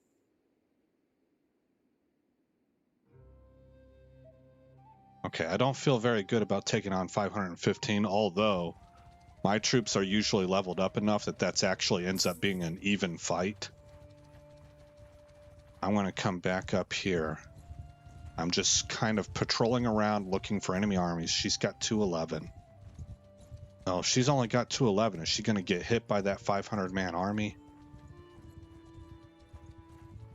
Is she pursuing them?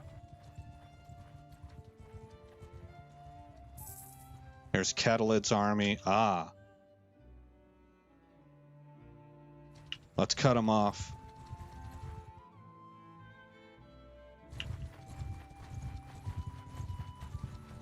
I thought I was going to cut them off. There we go. Okay. Okay. We are the ones who caught them, so we're the lead general. You know we are at war, surrender or die. I wish I'd created a save point. Okay, I don't care, yield or fight, so we fight then.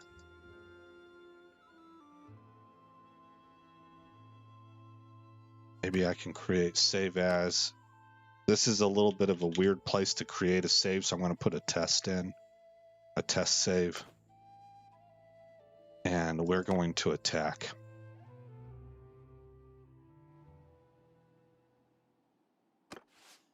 Infantry! Sergeants! Infantry! Follow your cavalry! On my flank! Wedge position! All right.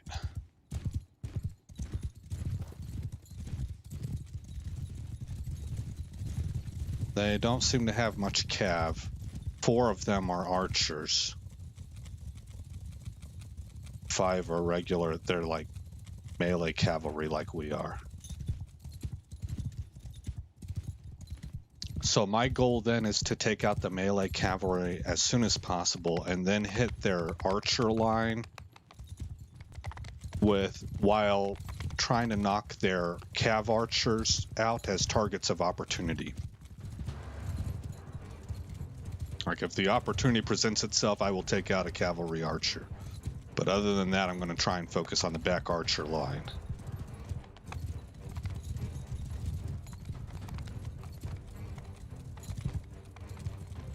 Okay, I think the crossbolts are opening fire already.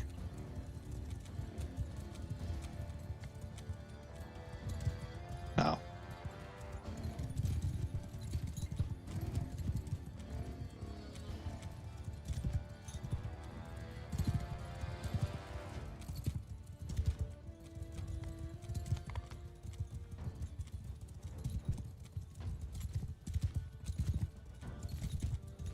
We're within 100 meters of their archers, and we have opened fire on them. Let's go, boys.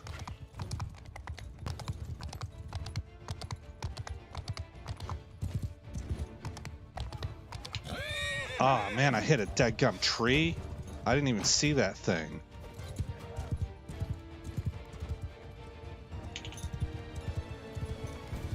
This is all too close for my comfort. I hate that. Don't hit the tree, son of a... Sometimes I am very tempted to curse.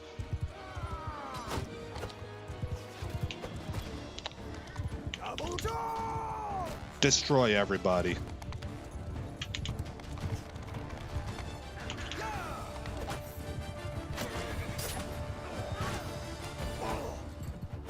You want carnage? We'll give you carnage.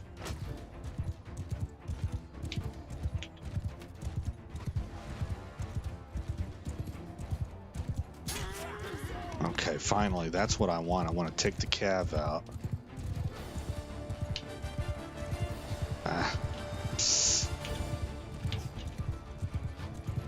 Slow it down.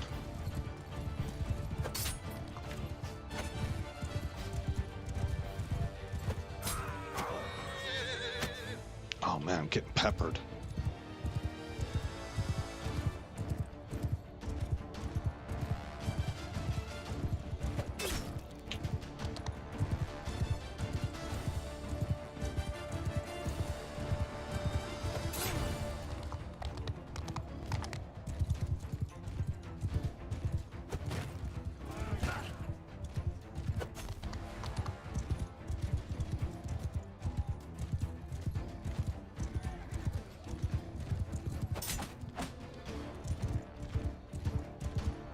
Okay. You're a good guy. We're pushing into their back lines. Rider. Okay. Yeah. Meet your maker. There we go. Nice.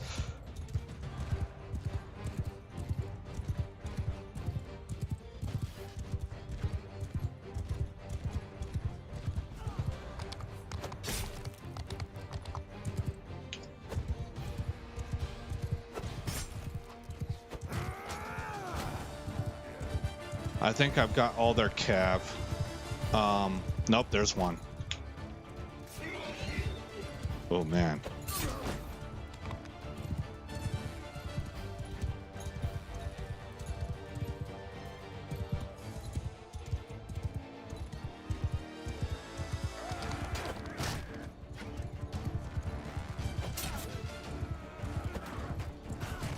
We're all through their back lines. Nice.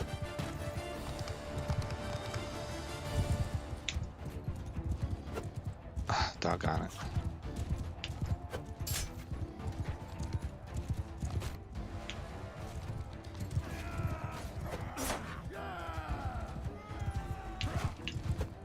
Oh, wrong side. Almost had him. Get out of there, get out of there, get out of there. Okay.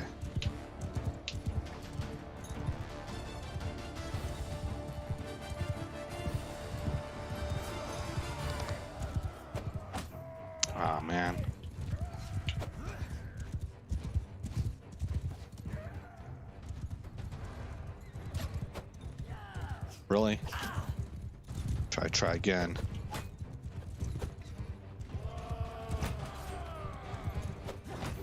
One of these days.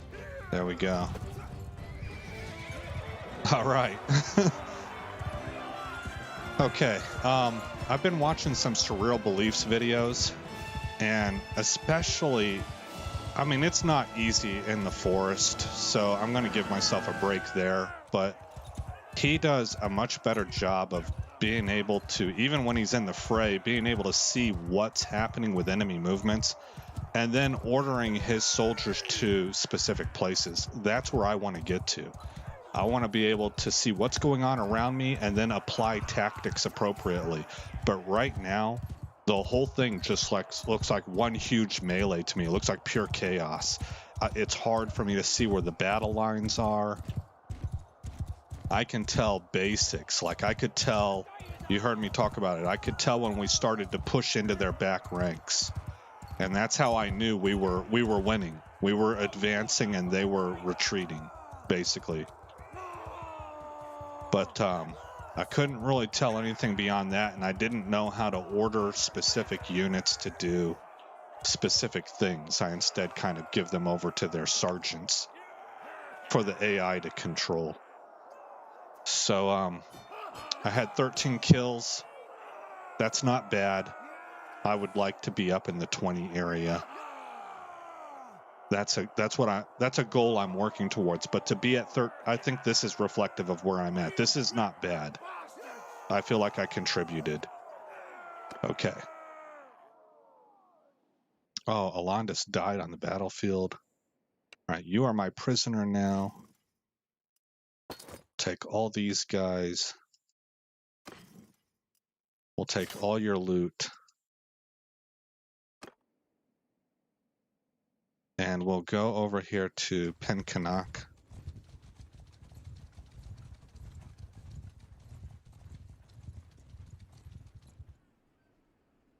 Lanaken is under siege. So we'll go to, no, not that yet. We need to go to a keep. You know what? I made a mistake here. Well, okay, I'll address that in the future. Go to the keep. Go to the dungeon. Donate. Carfid.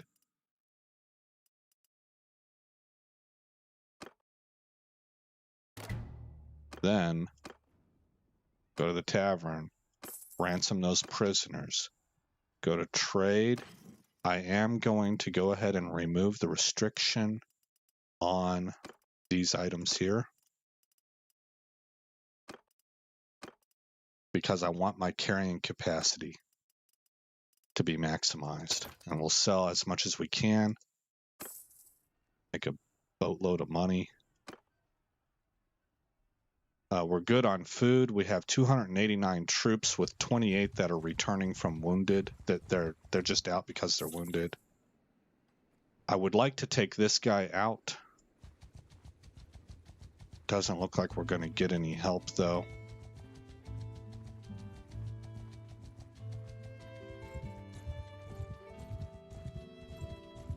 Oh, here comes Cervic. Yeah, we are going to get help.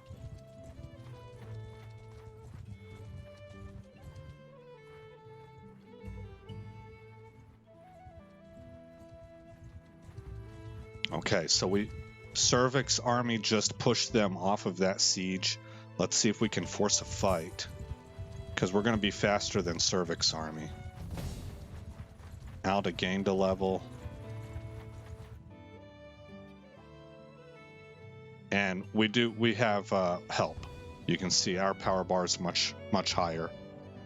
This is High King Caladog. Can we kill Caladog on the field of battle? Oh, he's awful confident. Oh, let's do the save as again.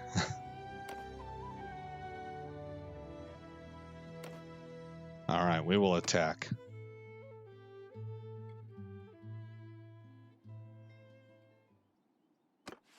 Infantry, take sword cavalry. Follow skein formation.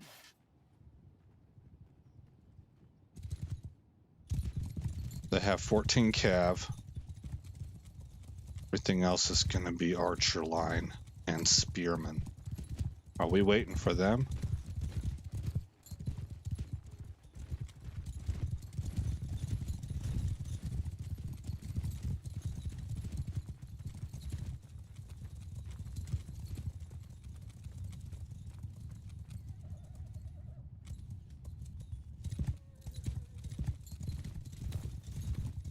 This is a pretty map, man. You got a valley down there.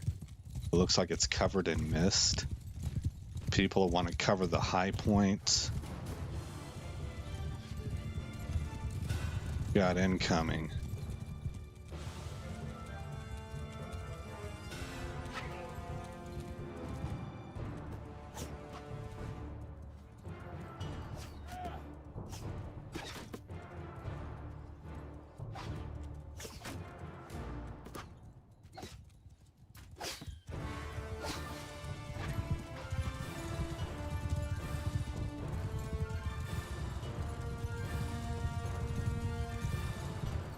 One of these days, I'm probably going to play where I don't allow myself to use the alt button like this. Yeah.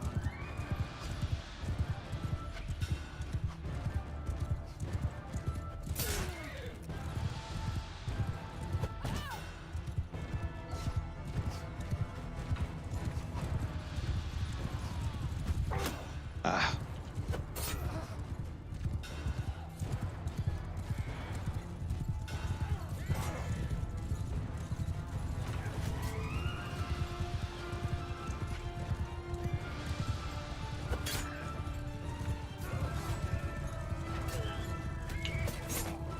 Yes. Did we get them all? I think we got all that cav.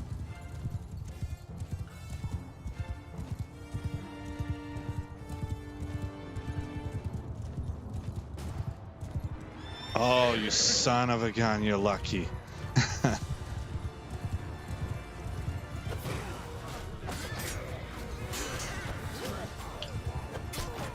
There we go. Okay, Cav. My Cav. Charge everything. Wipe everything living off this map that doesn't look like us.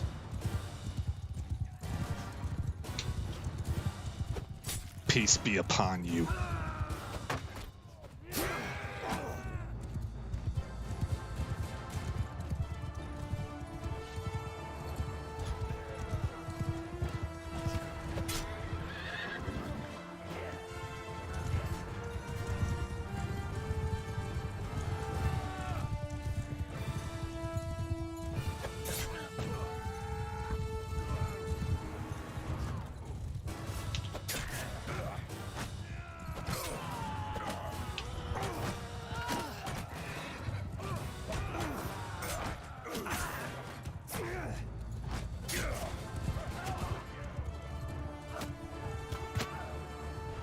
Uh-oh, we don't want that.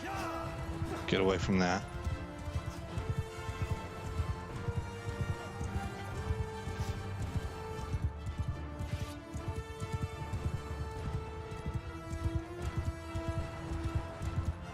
They still have quite a few people.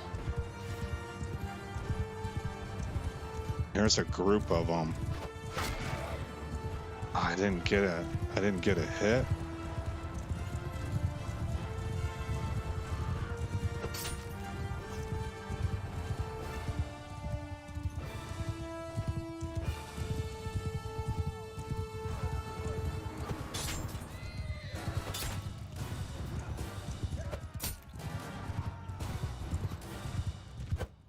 Oh, that... I might actually lose a soldier because I didn't do my job here. I missed this guy. I missed him twice. Okay, don't go back again. That's a bad sign. It's like... Oh. Oh, man. Oh, get away. All right, I might need another horse.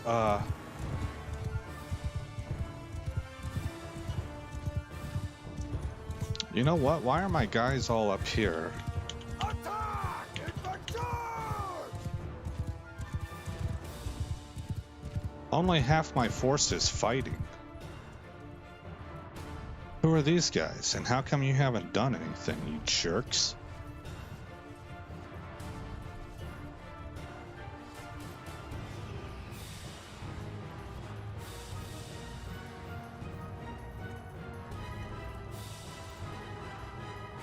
Huh, changing horses didn't seem to do anything for me.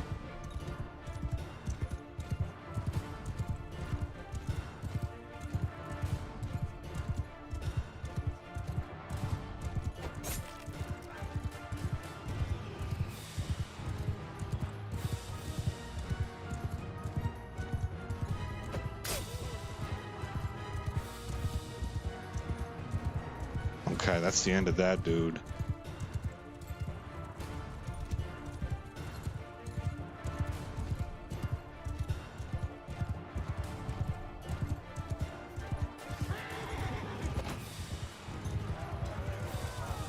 Oh my gosh. There's somebody in a message group of mine, and they've just gotten all happy and stuff. They want to talk to each other. So my cell phone keeps buzzing.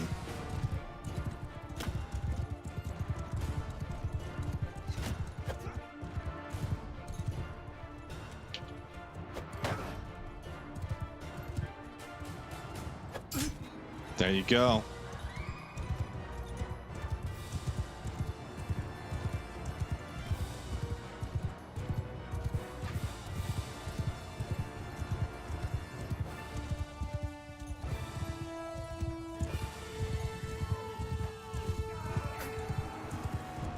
So I guess we're playing defense up here and letting them come to us. And it seems to be working really well.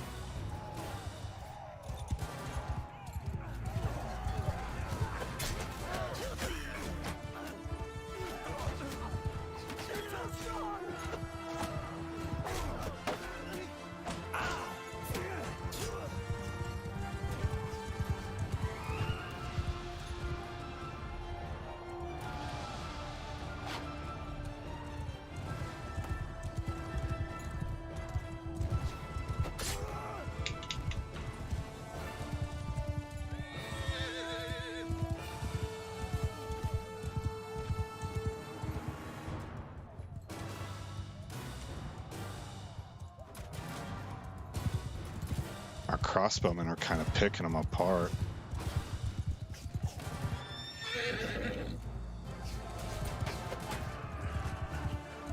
Ah, yeah, I'm down.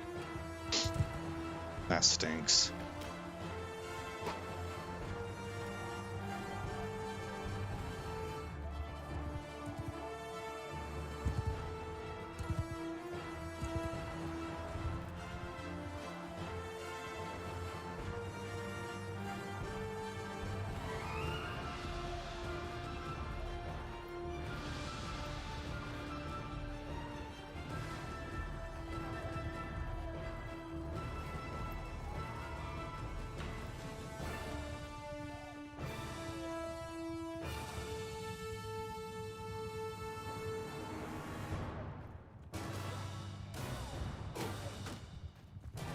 Yeah, Luis, when you're in the trees, everybody gets shuffled up. Yep.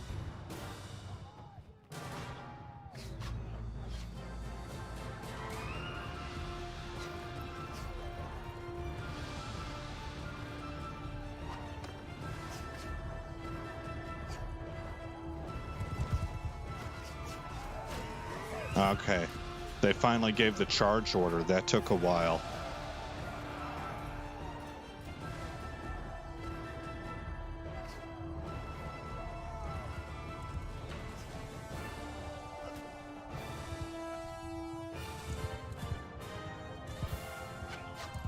Okay, my party, we only suffered 8 losses.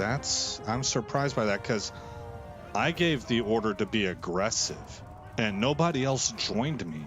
So my group was out there doing a lot, it seemed. Let me see if that's true.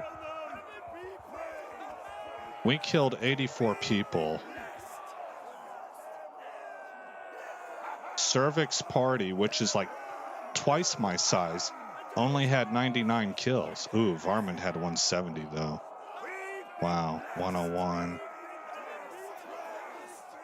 Okay, so yeah, I'm a little confused as to exactly how my people did. But we only lost 8 people. How many wounded did I take? 20 wounded. Okay.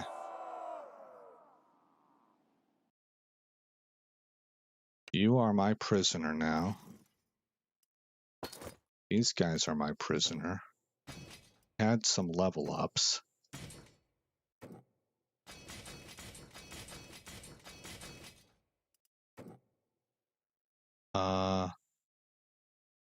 Infantry.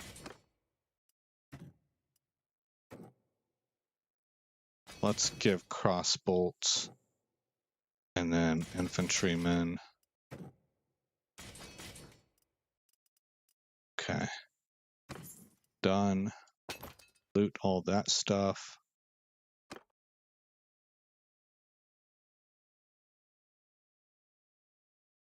And I'm gonna go to Lanaken Castle.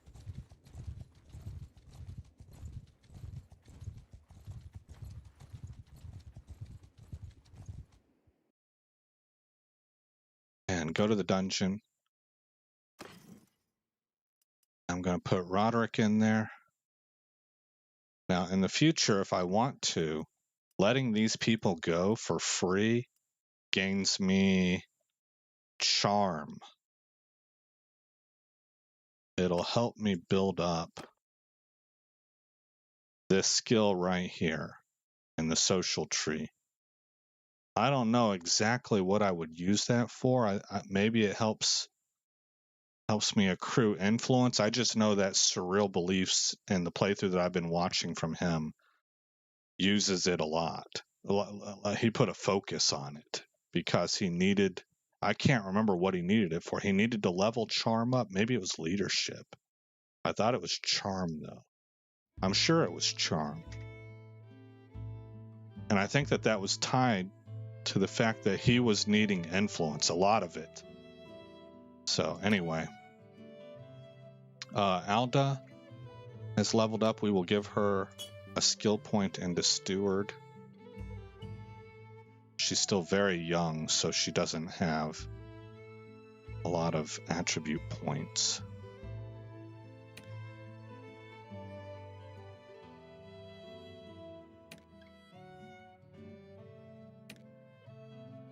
Rutwar increased in smithing. I will make him an efficient charcoal maker also. And I guess give him a point into crossbow. Well, that's not his most... No. Go here. Efficient charcoal. Give him a point to medicine.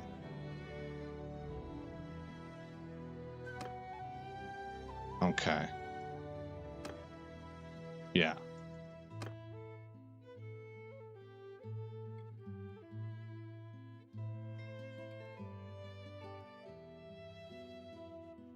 Okay, so then we'll leave here and we'll go to Pencanak. Pencanak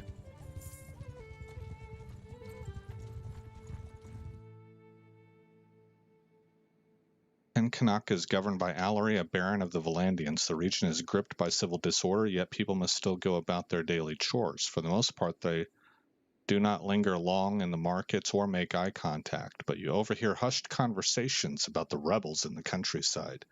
Some seem to be afraid of the rebels, others secretly thrilled that the tables have turned, even for a little while, on the rich and powerful.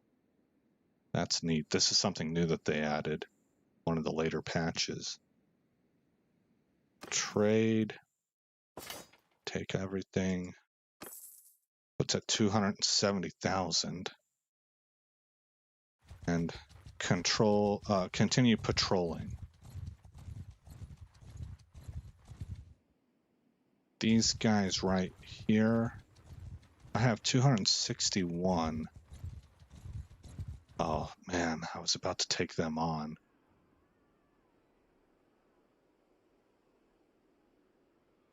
I'm at 34% health. I really don't want to fight anybody right now. Can I sneak by him? Not really. All right. There's a caravan over here. What, they're getting attacked by looters? Also, there's a siege happening. Yeah, the looters are attacking this caravan. Okay. I will leave that alone. We're about to put both of their cities under siege. That's exactly what we need to win this war. Okay, we've got these two armies trailing us. I really want to heal. So I'm going to go to my castle over here.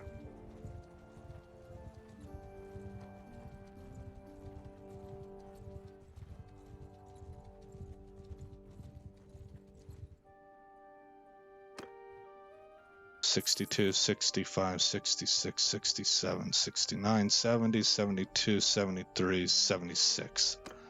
Good enough. Leave. Need to check on everybody. Okay, they're starting to gather up. Did they kick them off? I guess they did. Darn. That's exactly what I wanted to protect against.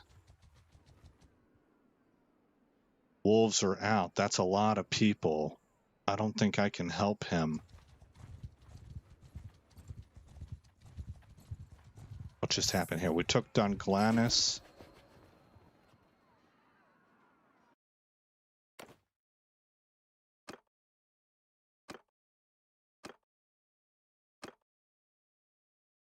I could spend 100 influence and it looks like I would win it.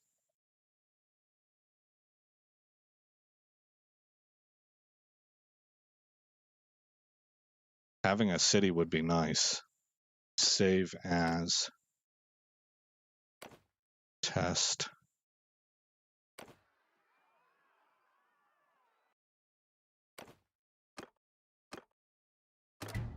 Oh yeah, I got it. Okay.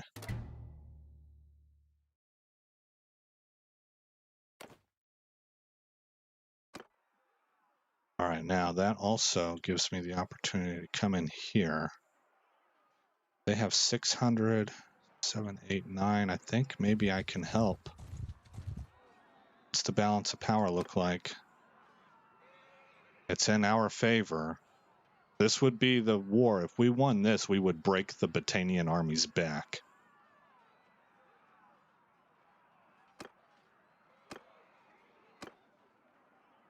Attack.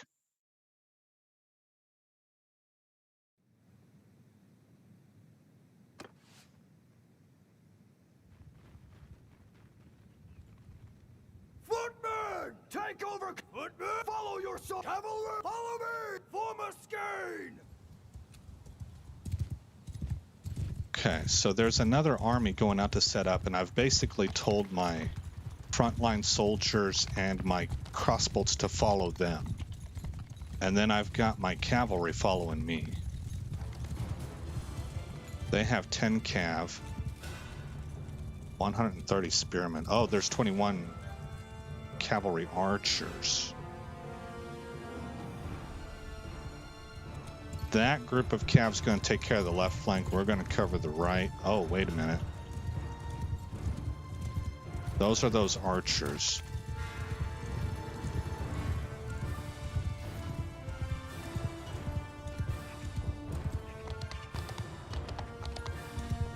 Here they are. Dadgummit. Don't stop my momentum, you jerks. Charge!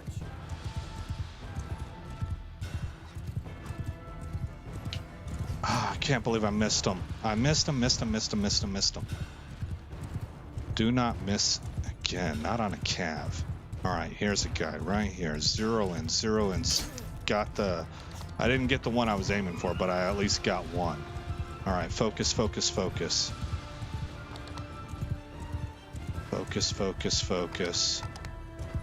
There's one. Yes, okay. I thought I was off target there. There's another one. He got put on the ground. I got cut off by my own man there.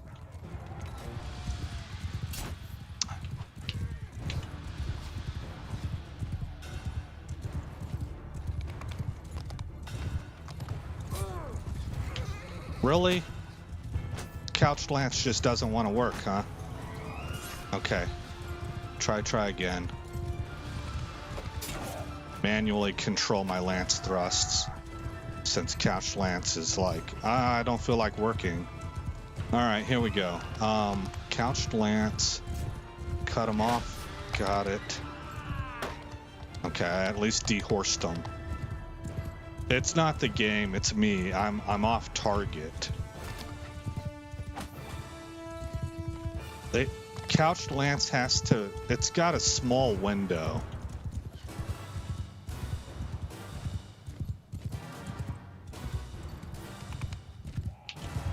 That was an opportunity. Okay, got that guy.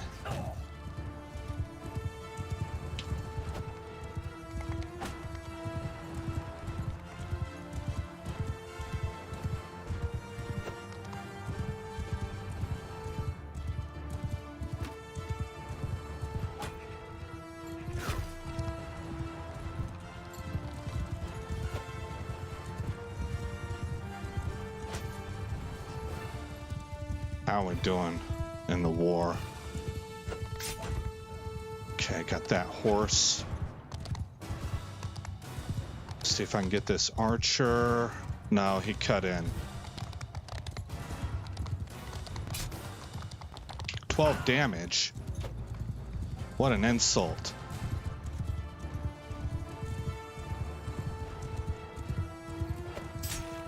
Take that. There's another playthrough with maybe the Khuzaits that I want to do where I use a Volga. That thing, I probably have to practice it again, but whenever I was playing last summer, I'm awesome with that Volga. It just makes things really easy. You swing it, and so it's got a much larger kill radius than a couched lance does.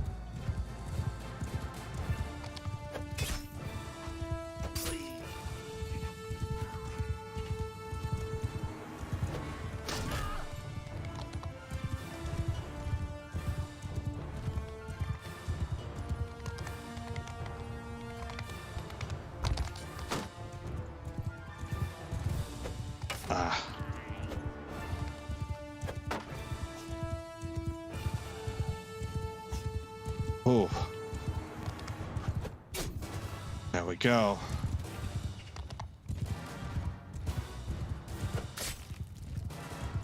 See, I kind of wonder if I'm not better at manually. Instead of doing couched lance, just manually controlling. We're right back here where their reinforcements are. I need to get out of here. The thing is that couched lance hits like a truck, man. And we're talking 400 to 800. And it'll just... See, it didn't that time. I don't know. I think it's very iffy. It's very spotty.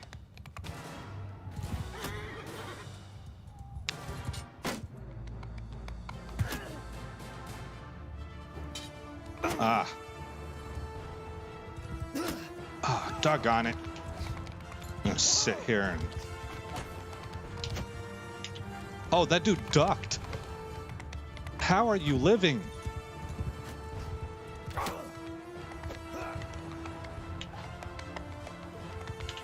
Come on, man. Come on, this is mano y mano. I don't know, I can't get my swing right. Okay, there we go.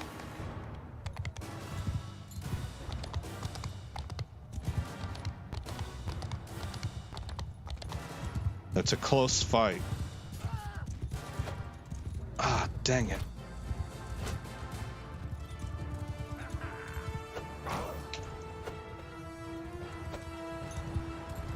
Ah. Okay. Where's he at?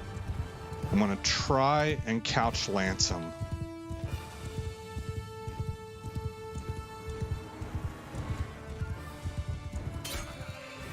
I got the horse.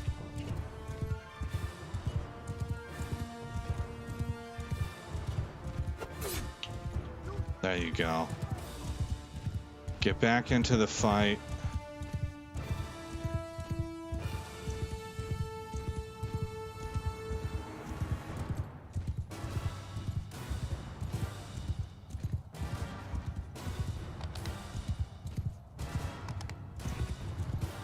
I can't imagine how tired these horses would be, like real life, if they were having to run around this much.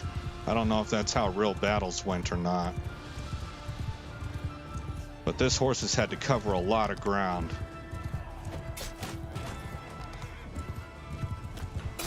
Oh man, I was loading up on this guy right here and I got snagged.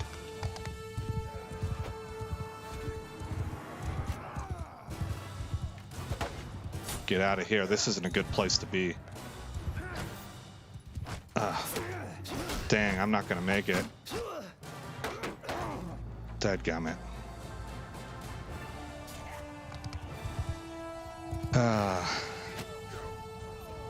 Right when we were at our victory point, too. I wonder how many kills I had in this one. 13 again.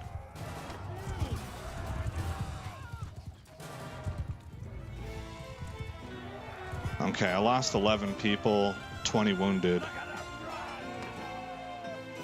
Metella died on the battlefield. I think that's one of ours, actually. This is Baron Cervic. We gained some reputation with him. We have some level ups. They lived. I wonder if this game patched it again where they don't die.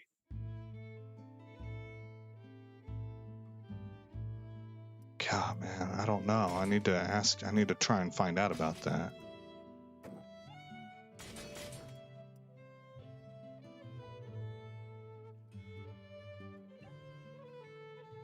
I want to go with the swordsman. Okay.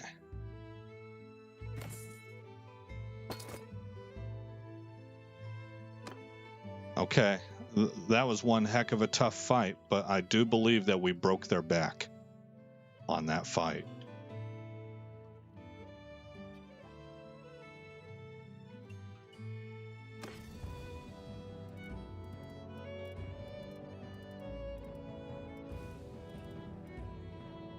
I don't have any known named characters here, so we're going to go right over here to Dunglanis.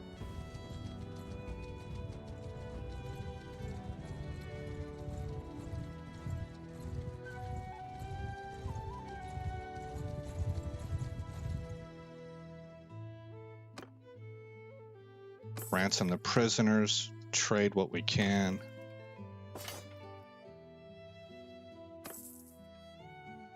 And I think whatever fight is going on right here, they've got it, so we're going to wait and heal up.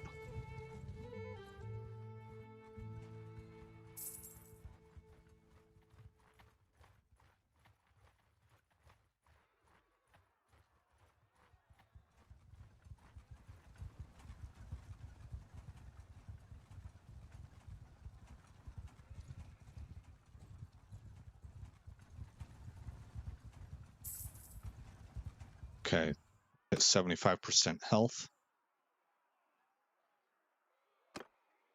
Leave town. How are we doing in the overall war? Diplomacy. Yeah, we're waffle stomping them. And that's because we started out a lot stronger than them, since we own like half their territory.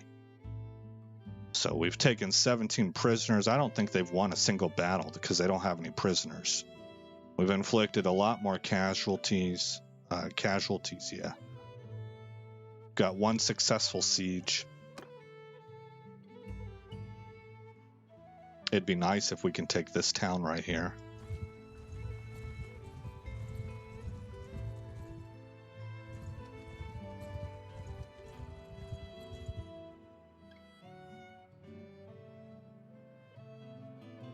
We besieged it.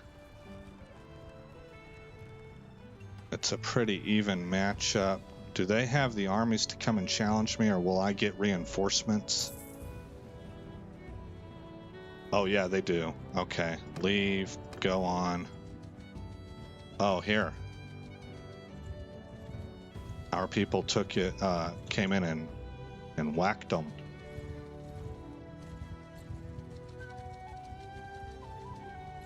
Should have stayed where I was. I should have. Instead, we'll chase these guys down. Okay, this is a smaller fight where I'm in total control. I should have a better outcome. Infantry! Sergeants! Footmen! Take over! Cavalry! Follow! Together! Form a wedge!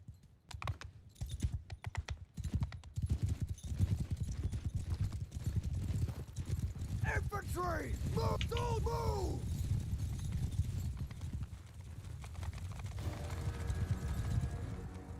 Are they coming to us? Seems like it. Infantry! Make a shield wall!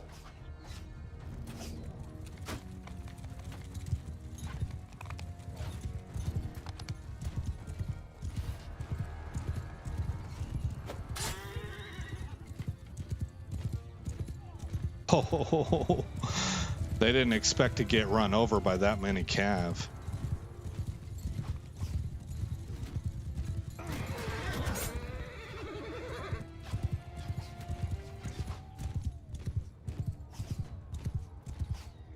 Oh, there's the crash. Oh man, we were doing so good, guys.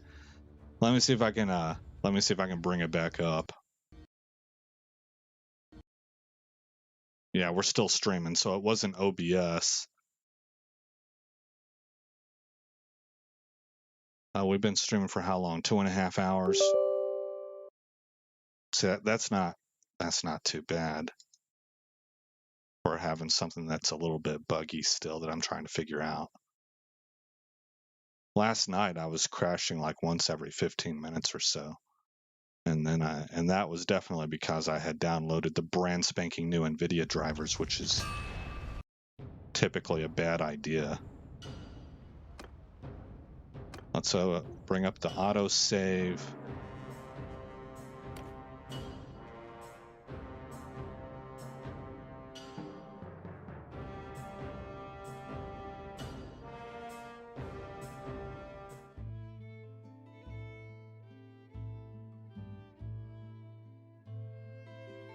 Okay, where am I at? We have another crack at this.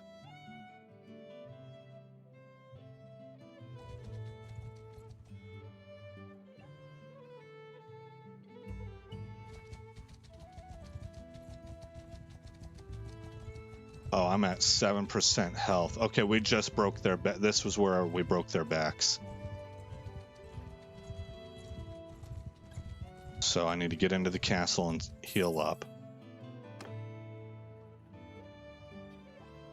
Oh, shoot. I went to the wrong place. Because we also have loot and stuff we got to get rid of. We need to come over here to Dunglanis.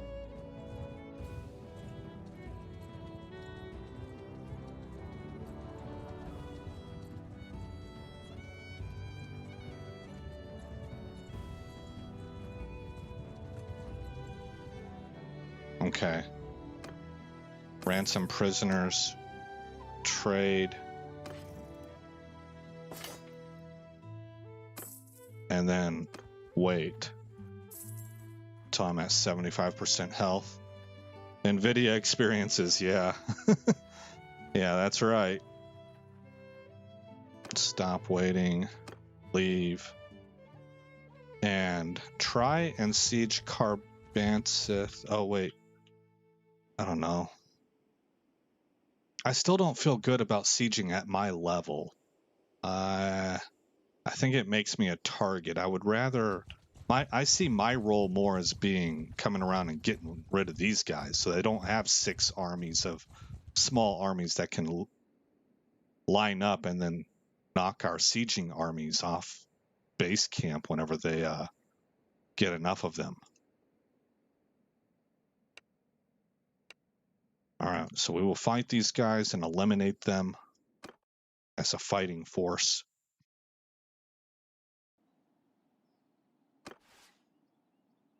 Infantry! Move! Soldier, move! Horsemen, follow me! Skate formation! All right, here they come. Infantry, raise your shields! Infantry, loose formation!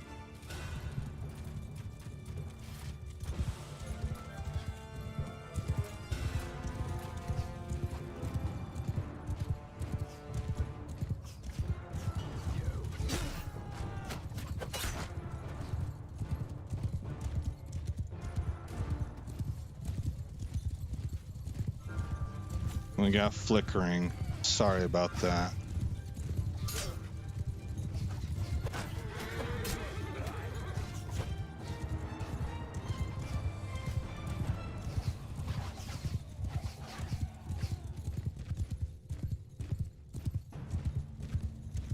All right, let them go. What they're trying to do is to bait us into following them back to their main force so that we get diced up by their arrows. I want to flip it and have them come in and get diced up by our crossbow bolts and then face the wrath of a cavalry charge. They lost that exchange. We beat them down. All right, now. Clearly, they are not going to come to us. They are set up on that hill, and I think they're determined to stay there. But what we're going to do is we're going to bleed these bait troops that they have, these cav. And maybe that will instigate them to charge us.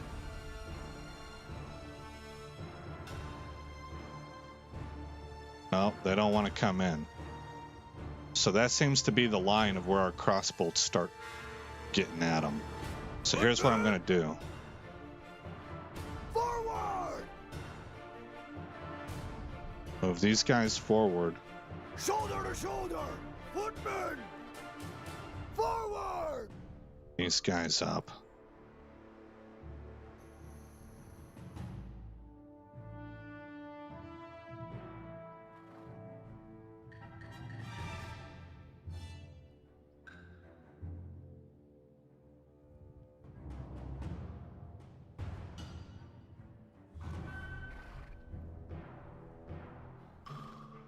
Footmen! Okay. Line up about right there. Infantry! You guys line up like roughly right there.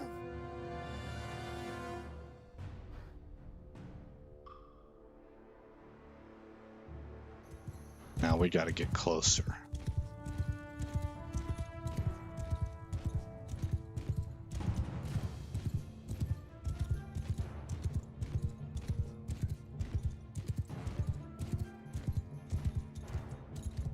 They're definitely moving off the hill now. Infantry, form a wall! Advance! Infantry sergeants, take command! Yeah! Okay. Okay. We're going to get started here. Look, they're getting absolutely decimated.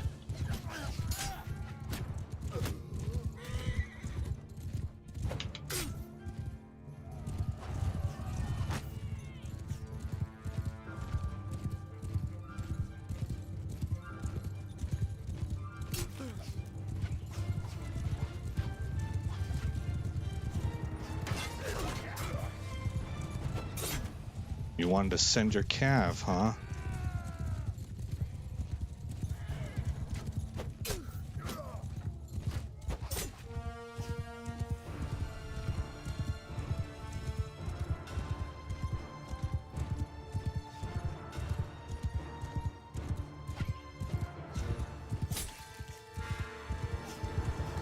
Can't get there.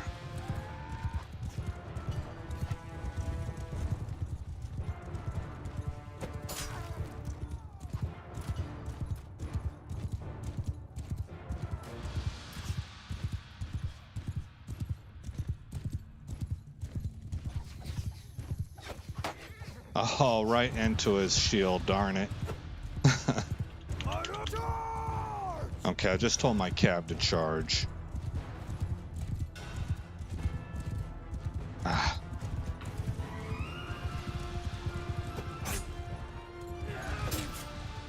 There we go. That's what you get.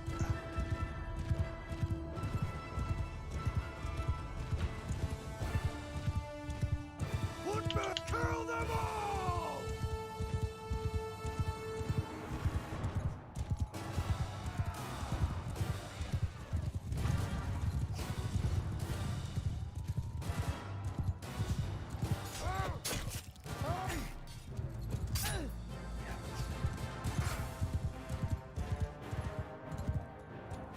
We're swarming them. They're almost done. Okay, that went pretty well, I think. Advantage in reducing definition and YouTube compression. No flickering. Reducing well, I already reduced definition to 1440p.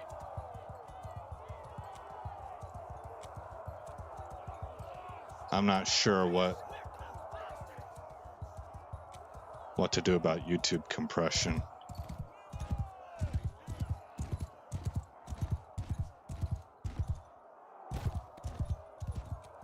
Well, YouTube compression on my end isn't going to be... I'm seeing flickering on my end, so that's before the YouTube. And I'm already down to 1440p, so... This game, though, Luis, this game has had all kinds of little graphical artifacts throughout its history, and it is still in early access. It is so much better than it used to be. You used to get blue textures all over the mountains, and then sometimes all over the ground, or you would have black textures. There was one time for a long time, like that grass that just sprung up there, that would be blue, green or red. If you look down at your horse, you would be kicking up neon green or fire truck red dirt, clouds of dirt.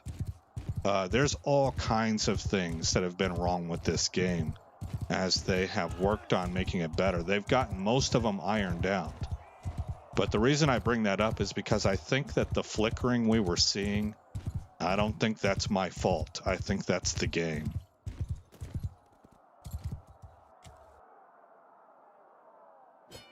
We had 2 deaths and 39 kills for my party.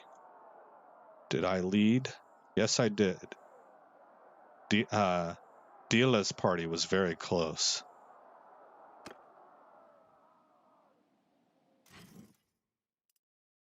Oh, we have troops that we can take on. I don't want trader troops or looters, but I will take the Valandians. All the Valandians that you have to offer, I'll take. There's a Vulgier. Italian Spartacus says these guys are awesome. Grab this guy, both of these, and this guy. All right, then we'll take on the prisoners, and we need to promote spearmen or infantry. Let's go spearmen in that case.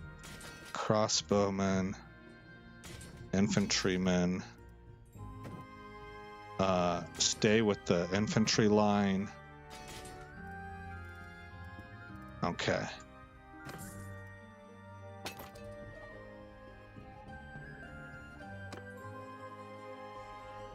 And then come up here to our new city.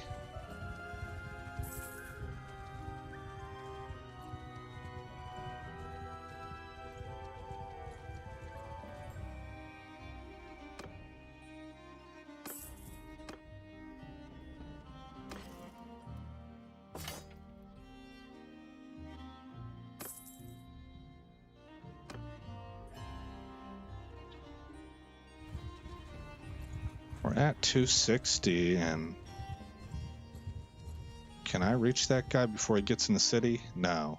Can I wait for him to leave?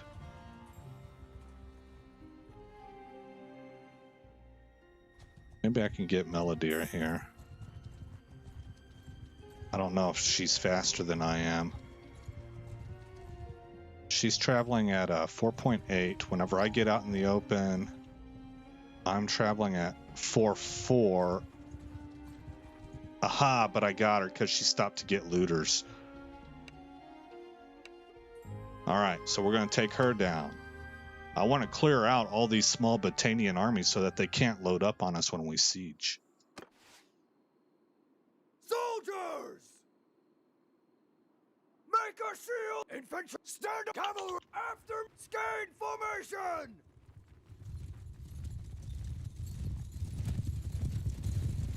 Okay, now I think they're going to make us come to them because they are the smaller force, so they're going to want to take the defensive position.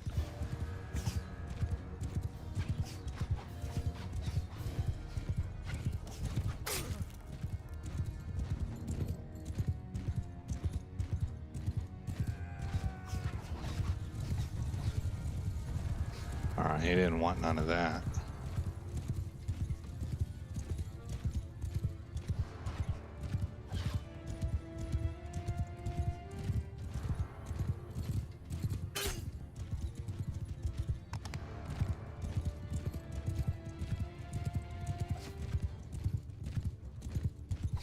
Footmen!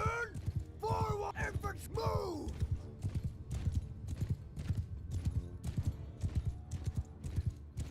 I'm actually thinking Infantry! Forward! Infantry! Move! move this way. I want to flank them. They're hiding behind that hill. I want to take that hill advantage away.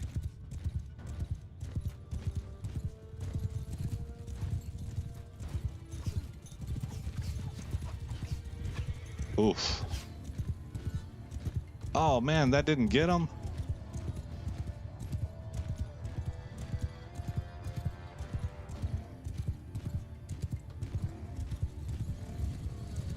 But the cavalry stampede afterwards did. Okay, let's Infantry! move to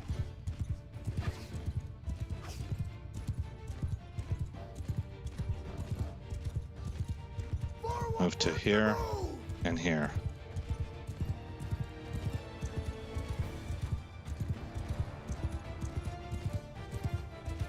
Yeah, we're gonna come in on their left flank. Maybe I can get my cav to crash down on their right flank afterwards. We're gonna see them realign themselves in reaction to our movement.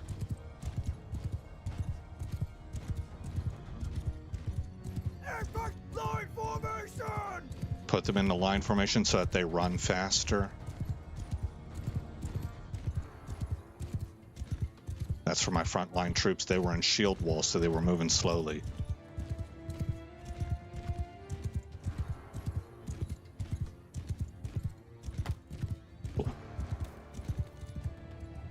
Infantry! Move! Soldier! Move!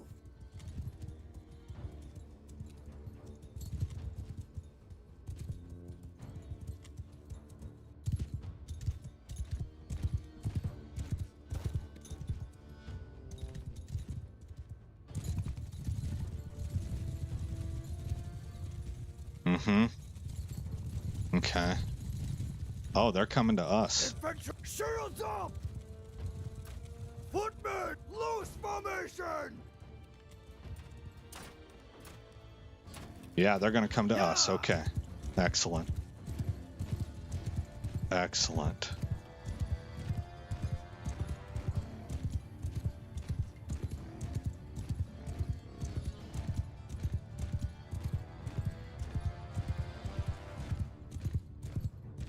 Now the AI can see what I'm doing, so they're going to feel this heat from me lining up right at their 6. And they're not going to like it.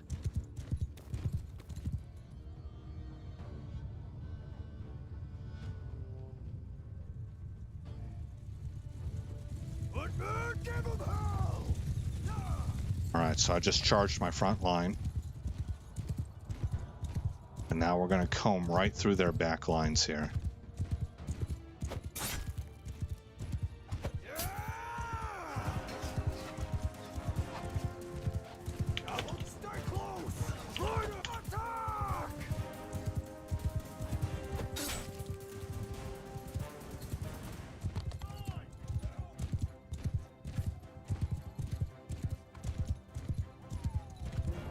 They're decimated.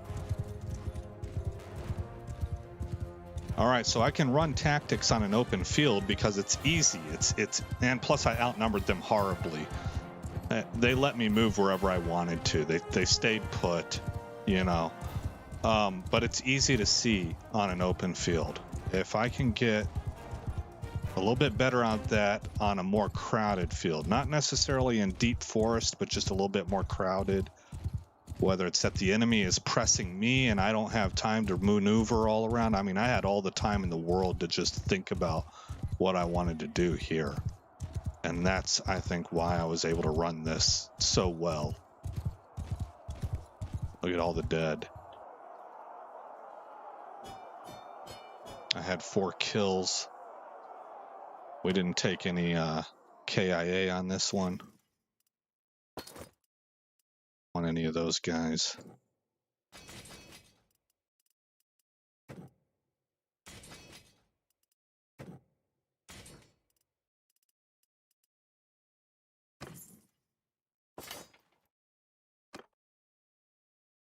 Okay, so that's another small Battanian army off the field. Here's one up here.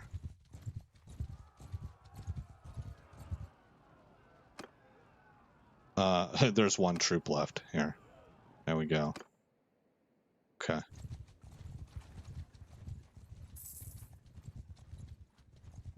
Oh, Dunglaris is under siege. Oh, there he is. 325. 272. 372. With these, I think we can take them.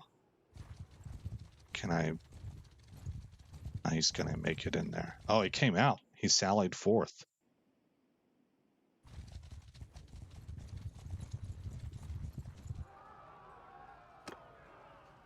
$589 versus 315. We hold a distinct advantage. Yeah, it's a start, Luis, exactly. All right, attack.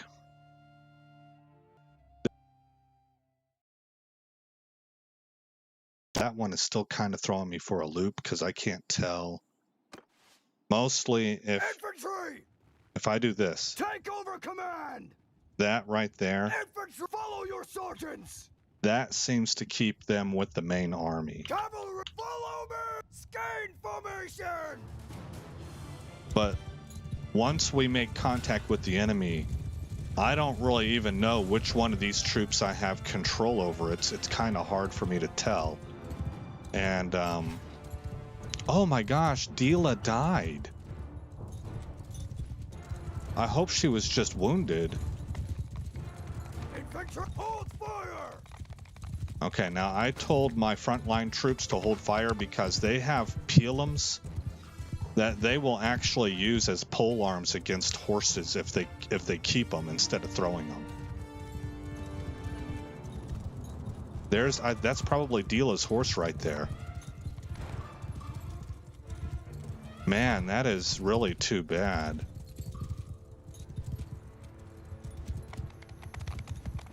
Okay, their troops are all over right here in front of us.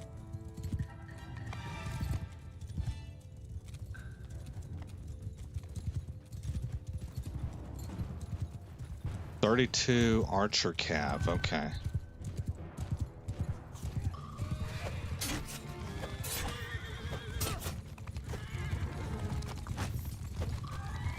Now, we're not going to follow them all the way, boys. Pull back, pull back, pull back. They are absolutely trying to bait us.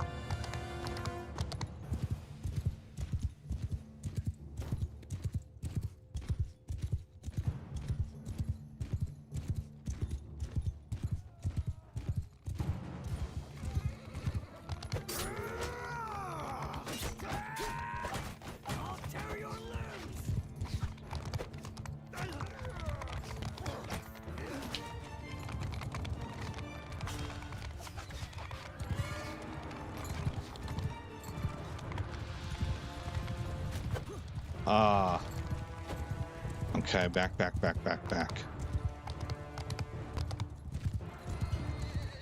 Don't see anybody. See, what are all those troops doing back there?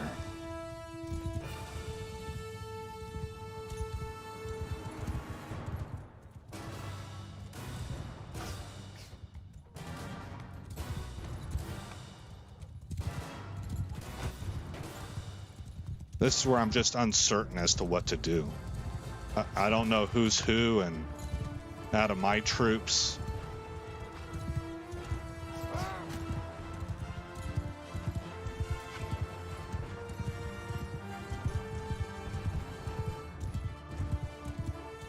Okay.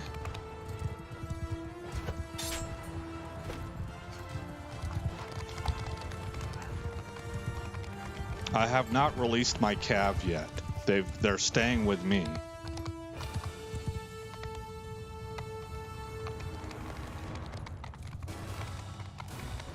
As far as I can tell, we're just sort of, we're skirmishing with each other. And so I'm kind of bleeding the enemy a little bit. I'm letting them come to us instead of being overly aggressive.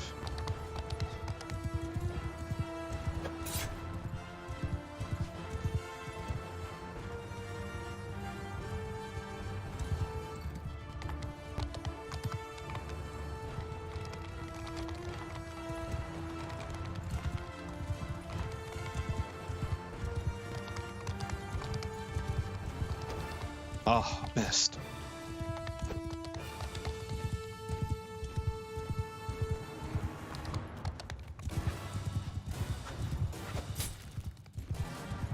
$246 to the horseman, I think. Oh, darn it.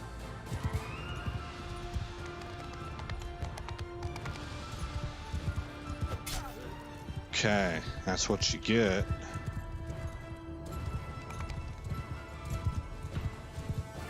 And it looks like their infantry has finally come up.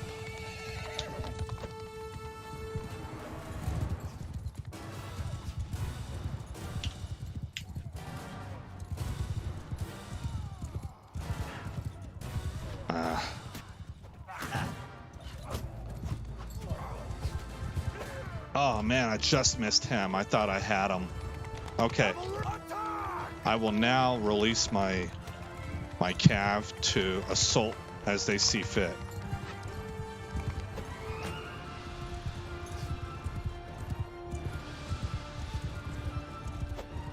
That was late on that. That should have been a kill. That's my fault.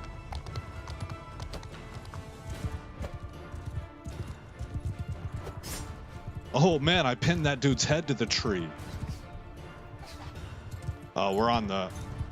We're snowballing now. They can't stop the momentum. We're like a freight train. We're rolling over them.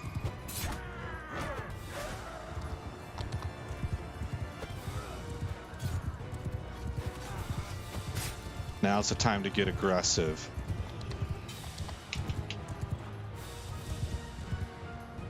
We're all around them. They don't have a front line.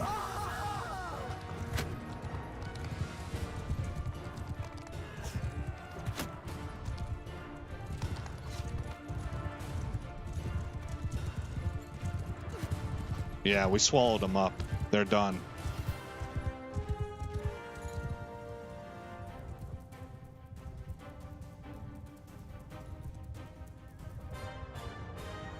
Okay, well, that went a little better, I think. We had 40 kills. I had 9.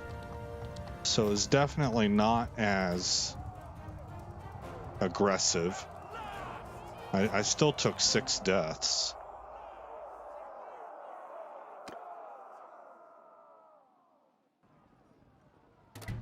And we got reputation with that guy. I didn't lose either of my characters here.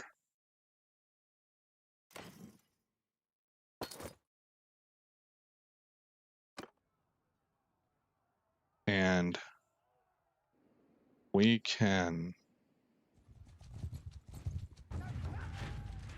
come turn in everything over here.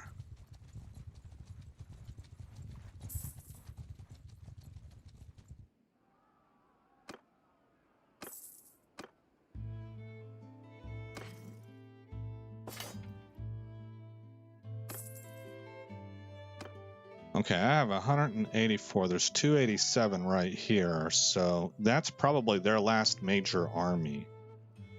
I'm not for sure about that. I kind of think so. Can help. Send troops on this one. I lost a guy. Okay, I just lost one guy. You are my prisoner now.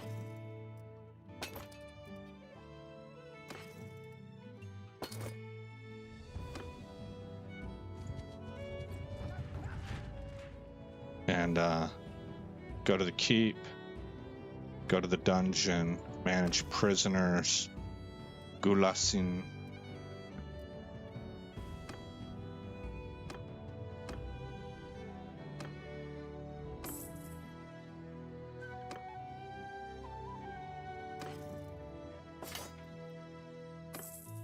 We're up to 307,000, so we're doing pretty well there in our money.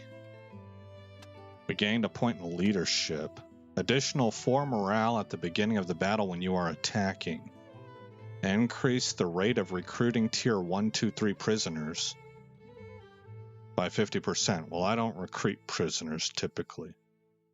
Additional 8 morale at the beginning of the battle when you are defending. I'm never defending. Okay, so basically between these two, because this is also recruiting prisoners.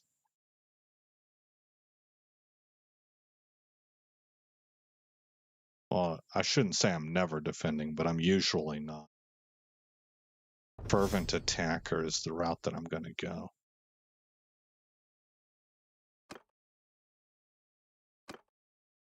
Somebody else has a skill point also. Yeah, right here, Alda. I thought I told Alda, oh, we had to reload something. There we go. Now this should say 0. No, it doesn't. Who else has a skill point? No one. There's someone who has a level up right here. Medicine, Rituar. Losses to siege bombardment. Has a 50% chance of getting wounded instead of getting killed. 30% increased chance to recover lethal wounds in siege assaults. Or a veterinarian. 30% chance per day to recover a lame horse. 50% chance to recover a mount from lost cavalry after battles. This must be something that happens at the highest difficulty levels, because I've never noticed that I've had a lame horse, and I've lost horses before.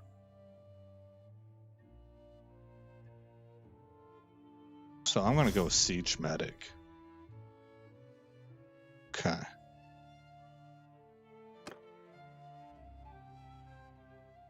So now,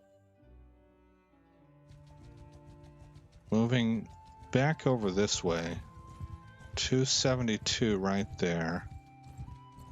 Don't see anybody here. Caravans I'm not interested in. Really just looking for armies. Villagers.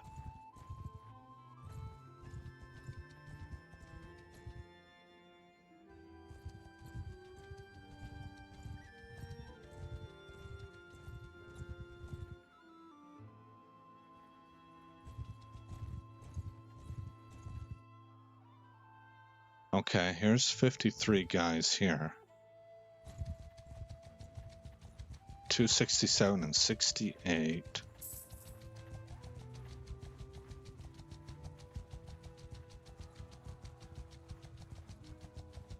Where are you guys going? You're all drifting around here. I think they're trying to protect Carbansith. They're kind of doing a version of what I'm doing. They're screening around, looking for where trouble's at. Now, Elbit's army is coming up. No, it's not. It's right here.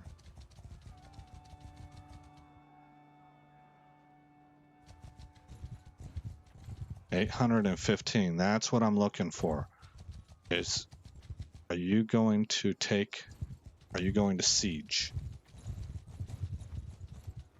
Yes. Okay, so we'll chase this group down right here.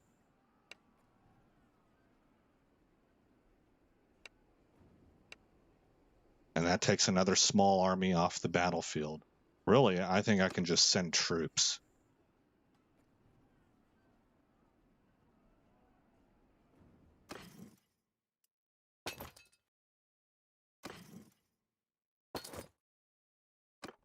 And then get back over here to protect our sieging army of 819. Here comes another 455.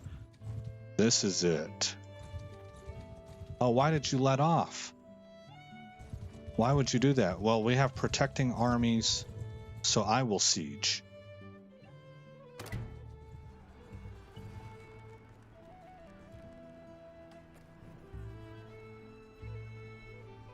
Gosh, they have more people than we do. Oh, my army just dissolved.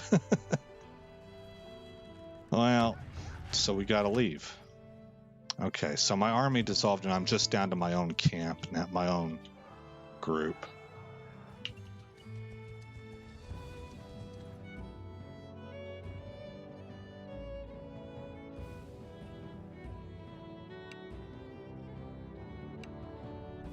We'll fight them. Footman! All right, the other team is going forward, so... Soldiers! Sergeants! Footmen! Take over! Cavalry! Follow me! Wedge position! There we go.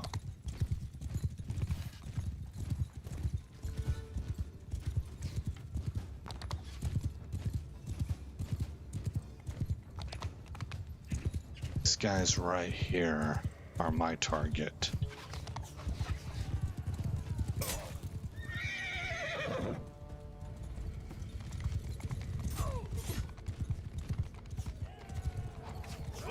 Hold fire! Fire at will! Actually, fire at will.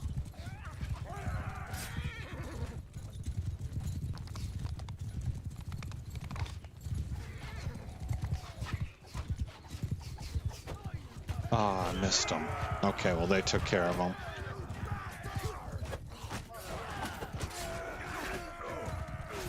Horsemen! Charge! Okay, release the horsemen. Everything is going very well. We're about to wipe them off the field.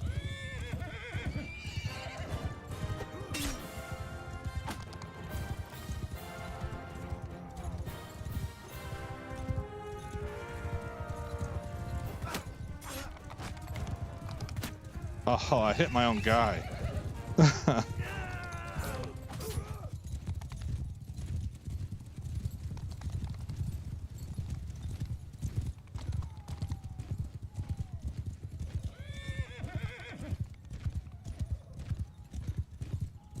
Battle 1. There we go. I was wondering, like, we beat them a little while ago. I had 2 kills in that fight. Take the prisoners.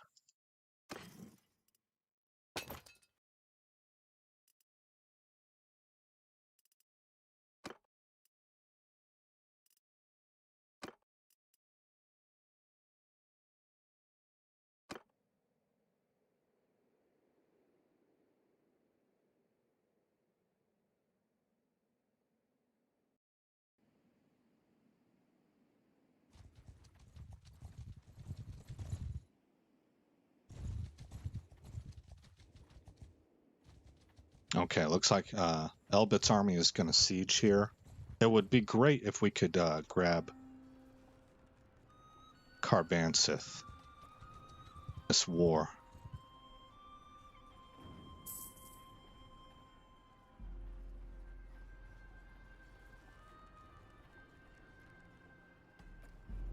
Maybe I can join the army.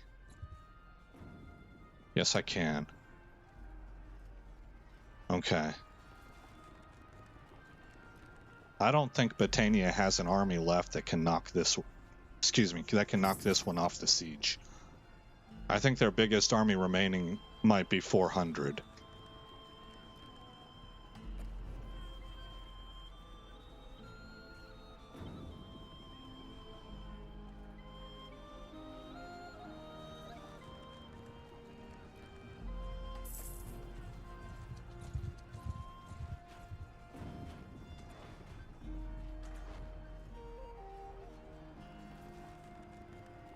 So you can kind of see how the siege weapons work, and the better you are at sieging with that skill, the faster you construct these weapons, and that's what determines who wins really in the siege, is whoever can repair their machines and replace them the fastest to get more shots on target.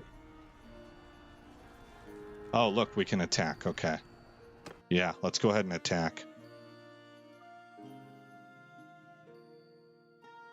I didn't save it, so I really hope the game doesn't crash.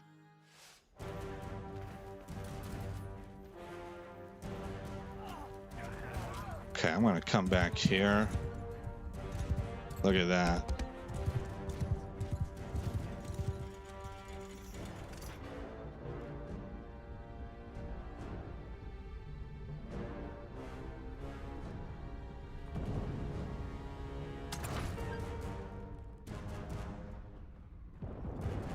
Oh, that's neat.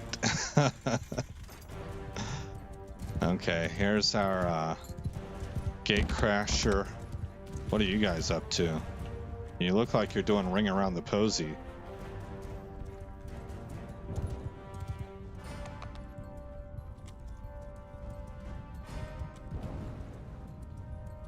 And then they've got their own siege weapons firing at us.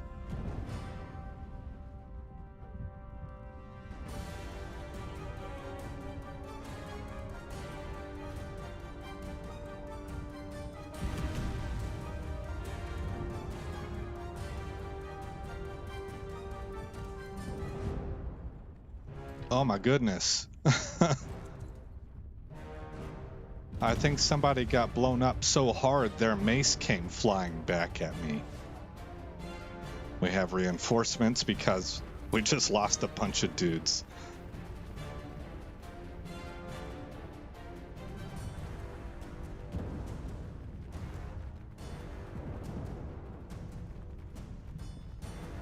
Orgunda is in the fight. She killed somebody with her crossbow.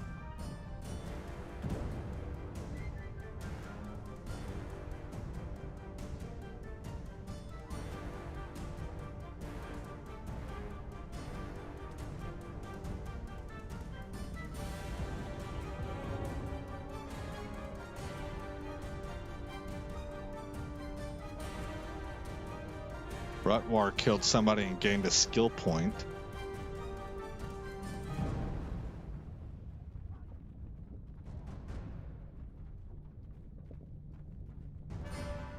The gate crasher is closing in on its target.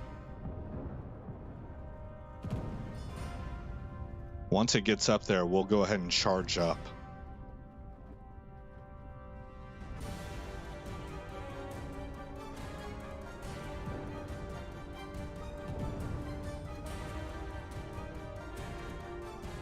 And it looks like it's arrived.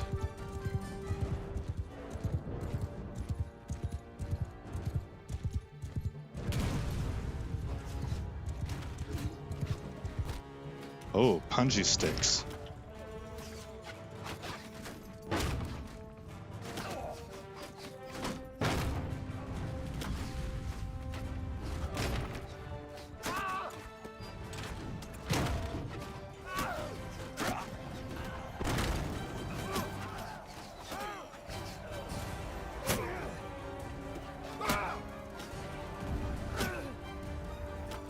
Alright, get indoors, start beating this down.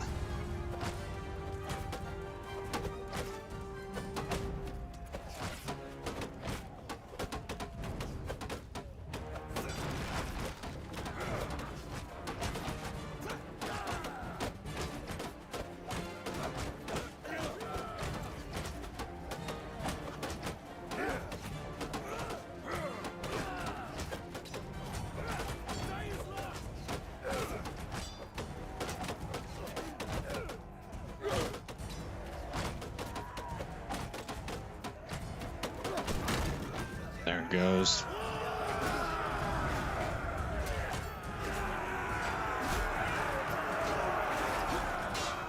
Oh man, this is insane.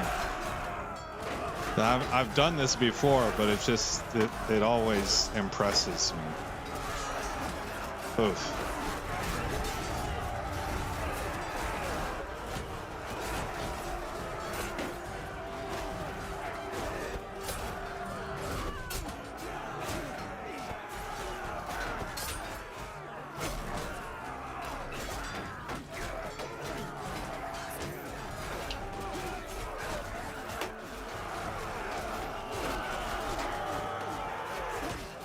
Ah, I'm in a bad spot.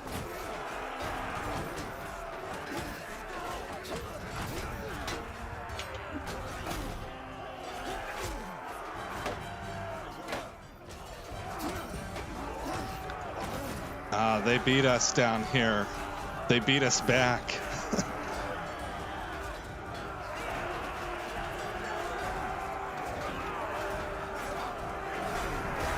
Now, we got more guys outside, but I was on that forward edge and there was just too many. They had reinforcements come down from the walls.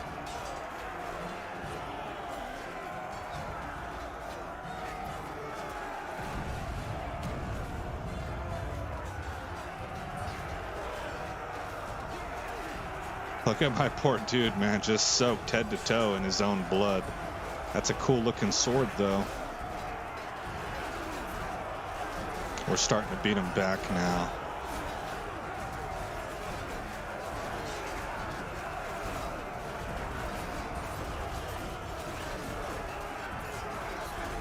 I think they're running out of reinforcements. We're beginning to kind of win the day here.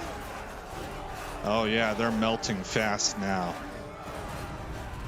I'm looking at the bar up top. Right here, it looks like they're winning, actually, but that's just because our guys have gone up here to destroy them. Yeah, see, they're starting to run now. Look at all the dead. Oh my gosh. Can you imagine living at a time like this? Like, this was expected. This was a normal way to die.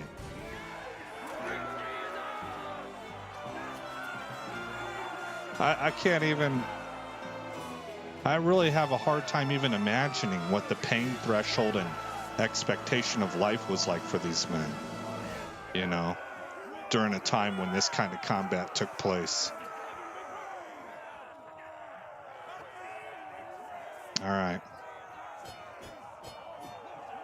I had 3 kills and I was wounded. Lukand has died on the battlefield. All right. It sure looks to me like these, like you don't lose these guys anymore. I think a lot of people didn't like that, and my guess is that they changed that with a hot fix or something. Because they die too easily.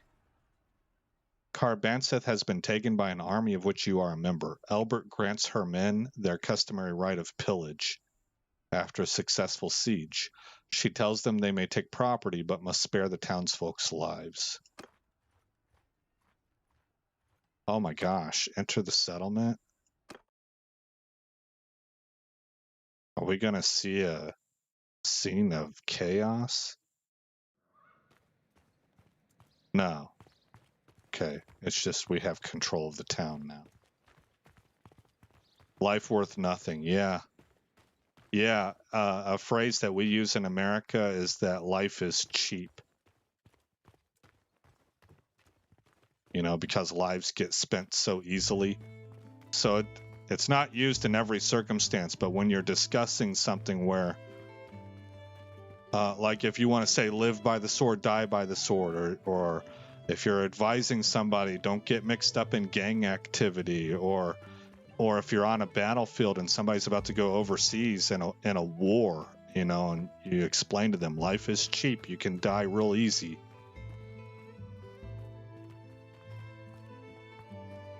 All right, that's cool. I've never come into a town after a siege. Now this is a Batanian town, so it's kind of made to look sort of kind of thrown together. That's just the nature of Batanian towns. But I think things like this right here, maybe not normal. That's probably destruction from the siege. But I'm not for sure because I'm not super familiar. Look at these guys. Man, they look impressive. All right.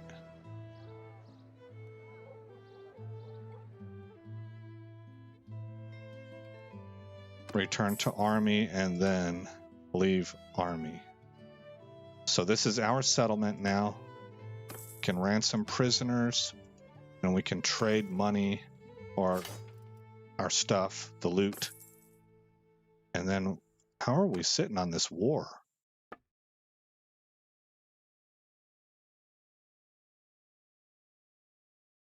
I can't hardly believe that they haven't. They'll probably settle here pretty soon. We just took both their major towns. I don't think they have a single city left, which means that as a kingdom, they're going to be really losing money. Yeah.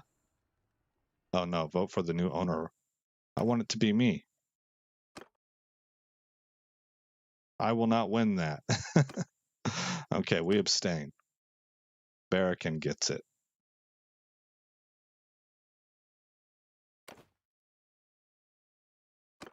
I think they're probably going to sue for peace soon. Oh, life worth nothing, cheap worth something. Yeah. There it is. Make peace with Britannia. We agree.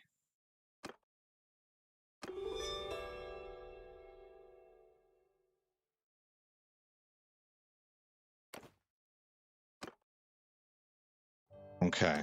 Stop waiting. Let's go check on our new town. Dunglanes.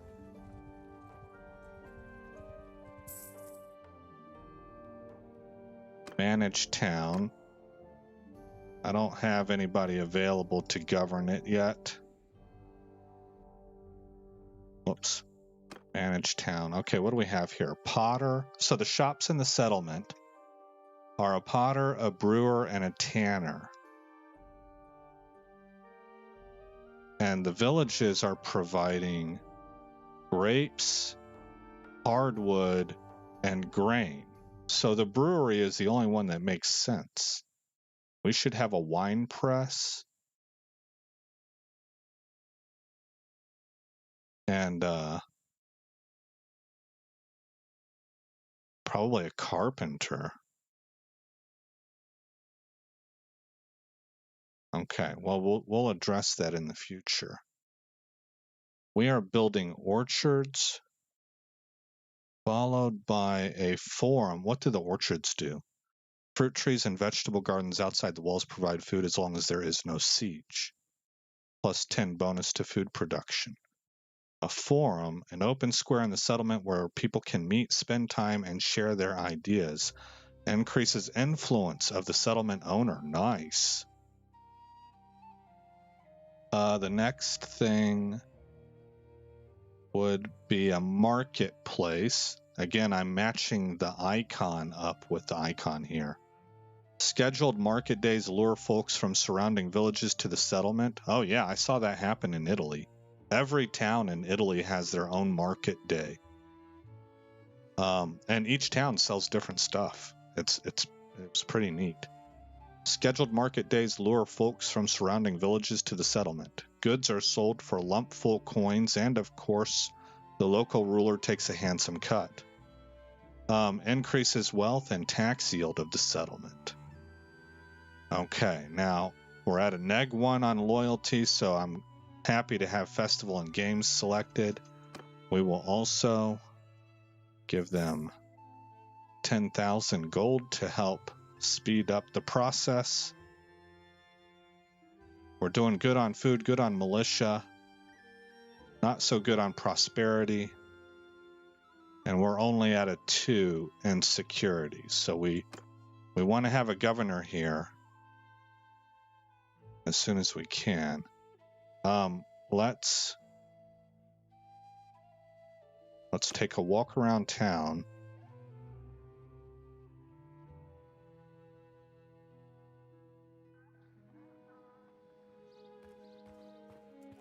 I don't know if it'll let me change what these things do. I might need to sell a couple of my shops and start investing here.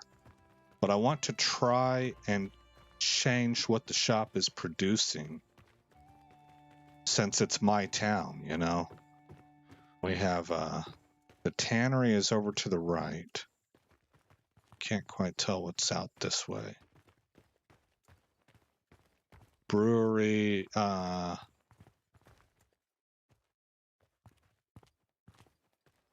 must be a shop over here, and it's hidden behind the yellow text. Yeah, Potter Workshop, pottery. That should be a wine press. They have a daggum arena. Back straight, pottery shop.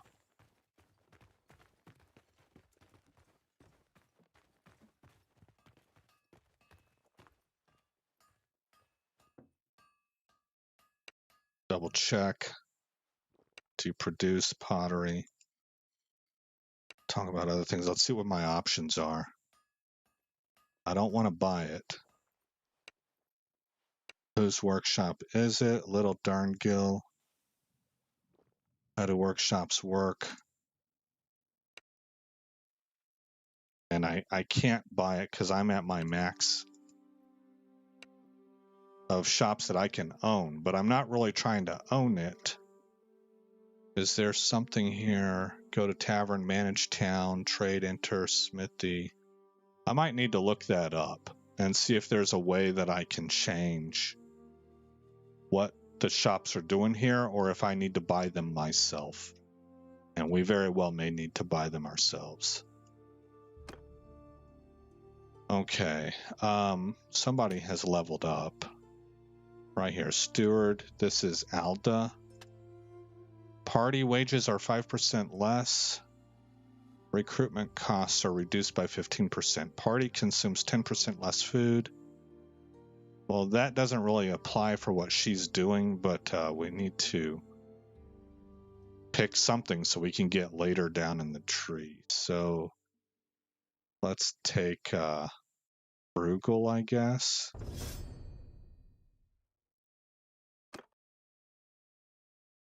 Okay, now looking over here.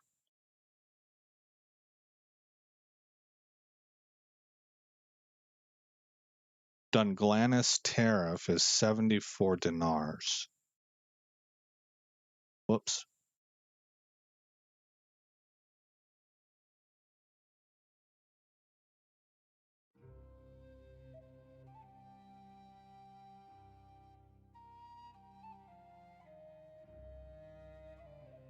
Oh, and then there's the villages. We own the villages also that are bound to Dunglanis, which are Diontogmail, which provides grapes, Glenlithrig, which provides hardwood, and Morahig, which provides grain. Okay, well, this is a good spot to hit save and call it a day. I may be on later. Obviously for you, Luis, you tend to be asleep whenever I come on late at night. But I'm not likely to come back to this game. I think I want to start working in some Stellaris, and then that way I can just keep Bannerlord to the daytime, and people don't kind of like what happened to you today, where you're like, hey, you had one castle before, now you have 3. What happened? Well, a lot happened, but it's because I've been playing kind of sporadically, you know, but by doing Stellaris in the evenings, we can keep this stuff to the daytime. So I just hit save. We're in the year 1088. We're making 279 gold without doing anything. And we'll start going to grab tools again to smelt down and see what we can do with that. Level up our blacksmithing. And we're going to have to restore our troops also. Now, I might do some of that offline, because that seems a little bit boring for people. Yeah, I might.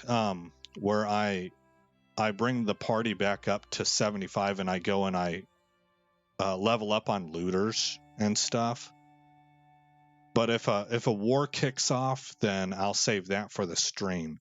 And other than that, I think I'm doing okay with this is what this series is all based on, is finding out how to manage all this stuff. And it seems to be going pretty good so far, so that's working out well. I hit save, and I guess that'll be the wrap up. Thanks for coming by, and you guys all of you have a wonderful day, and I will see you next time I stream. Thank you for dropping by. Yeah, learning. Exactly, Luis. Take care, buddy.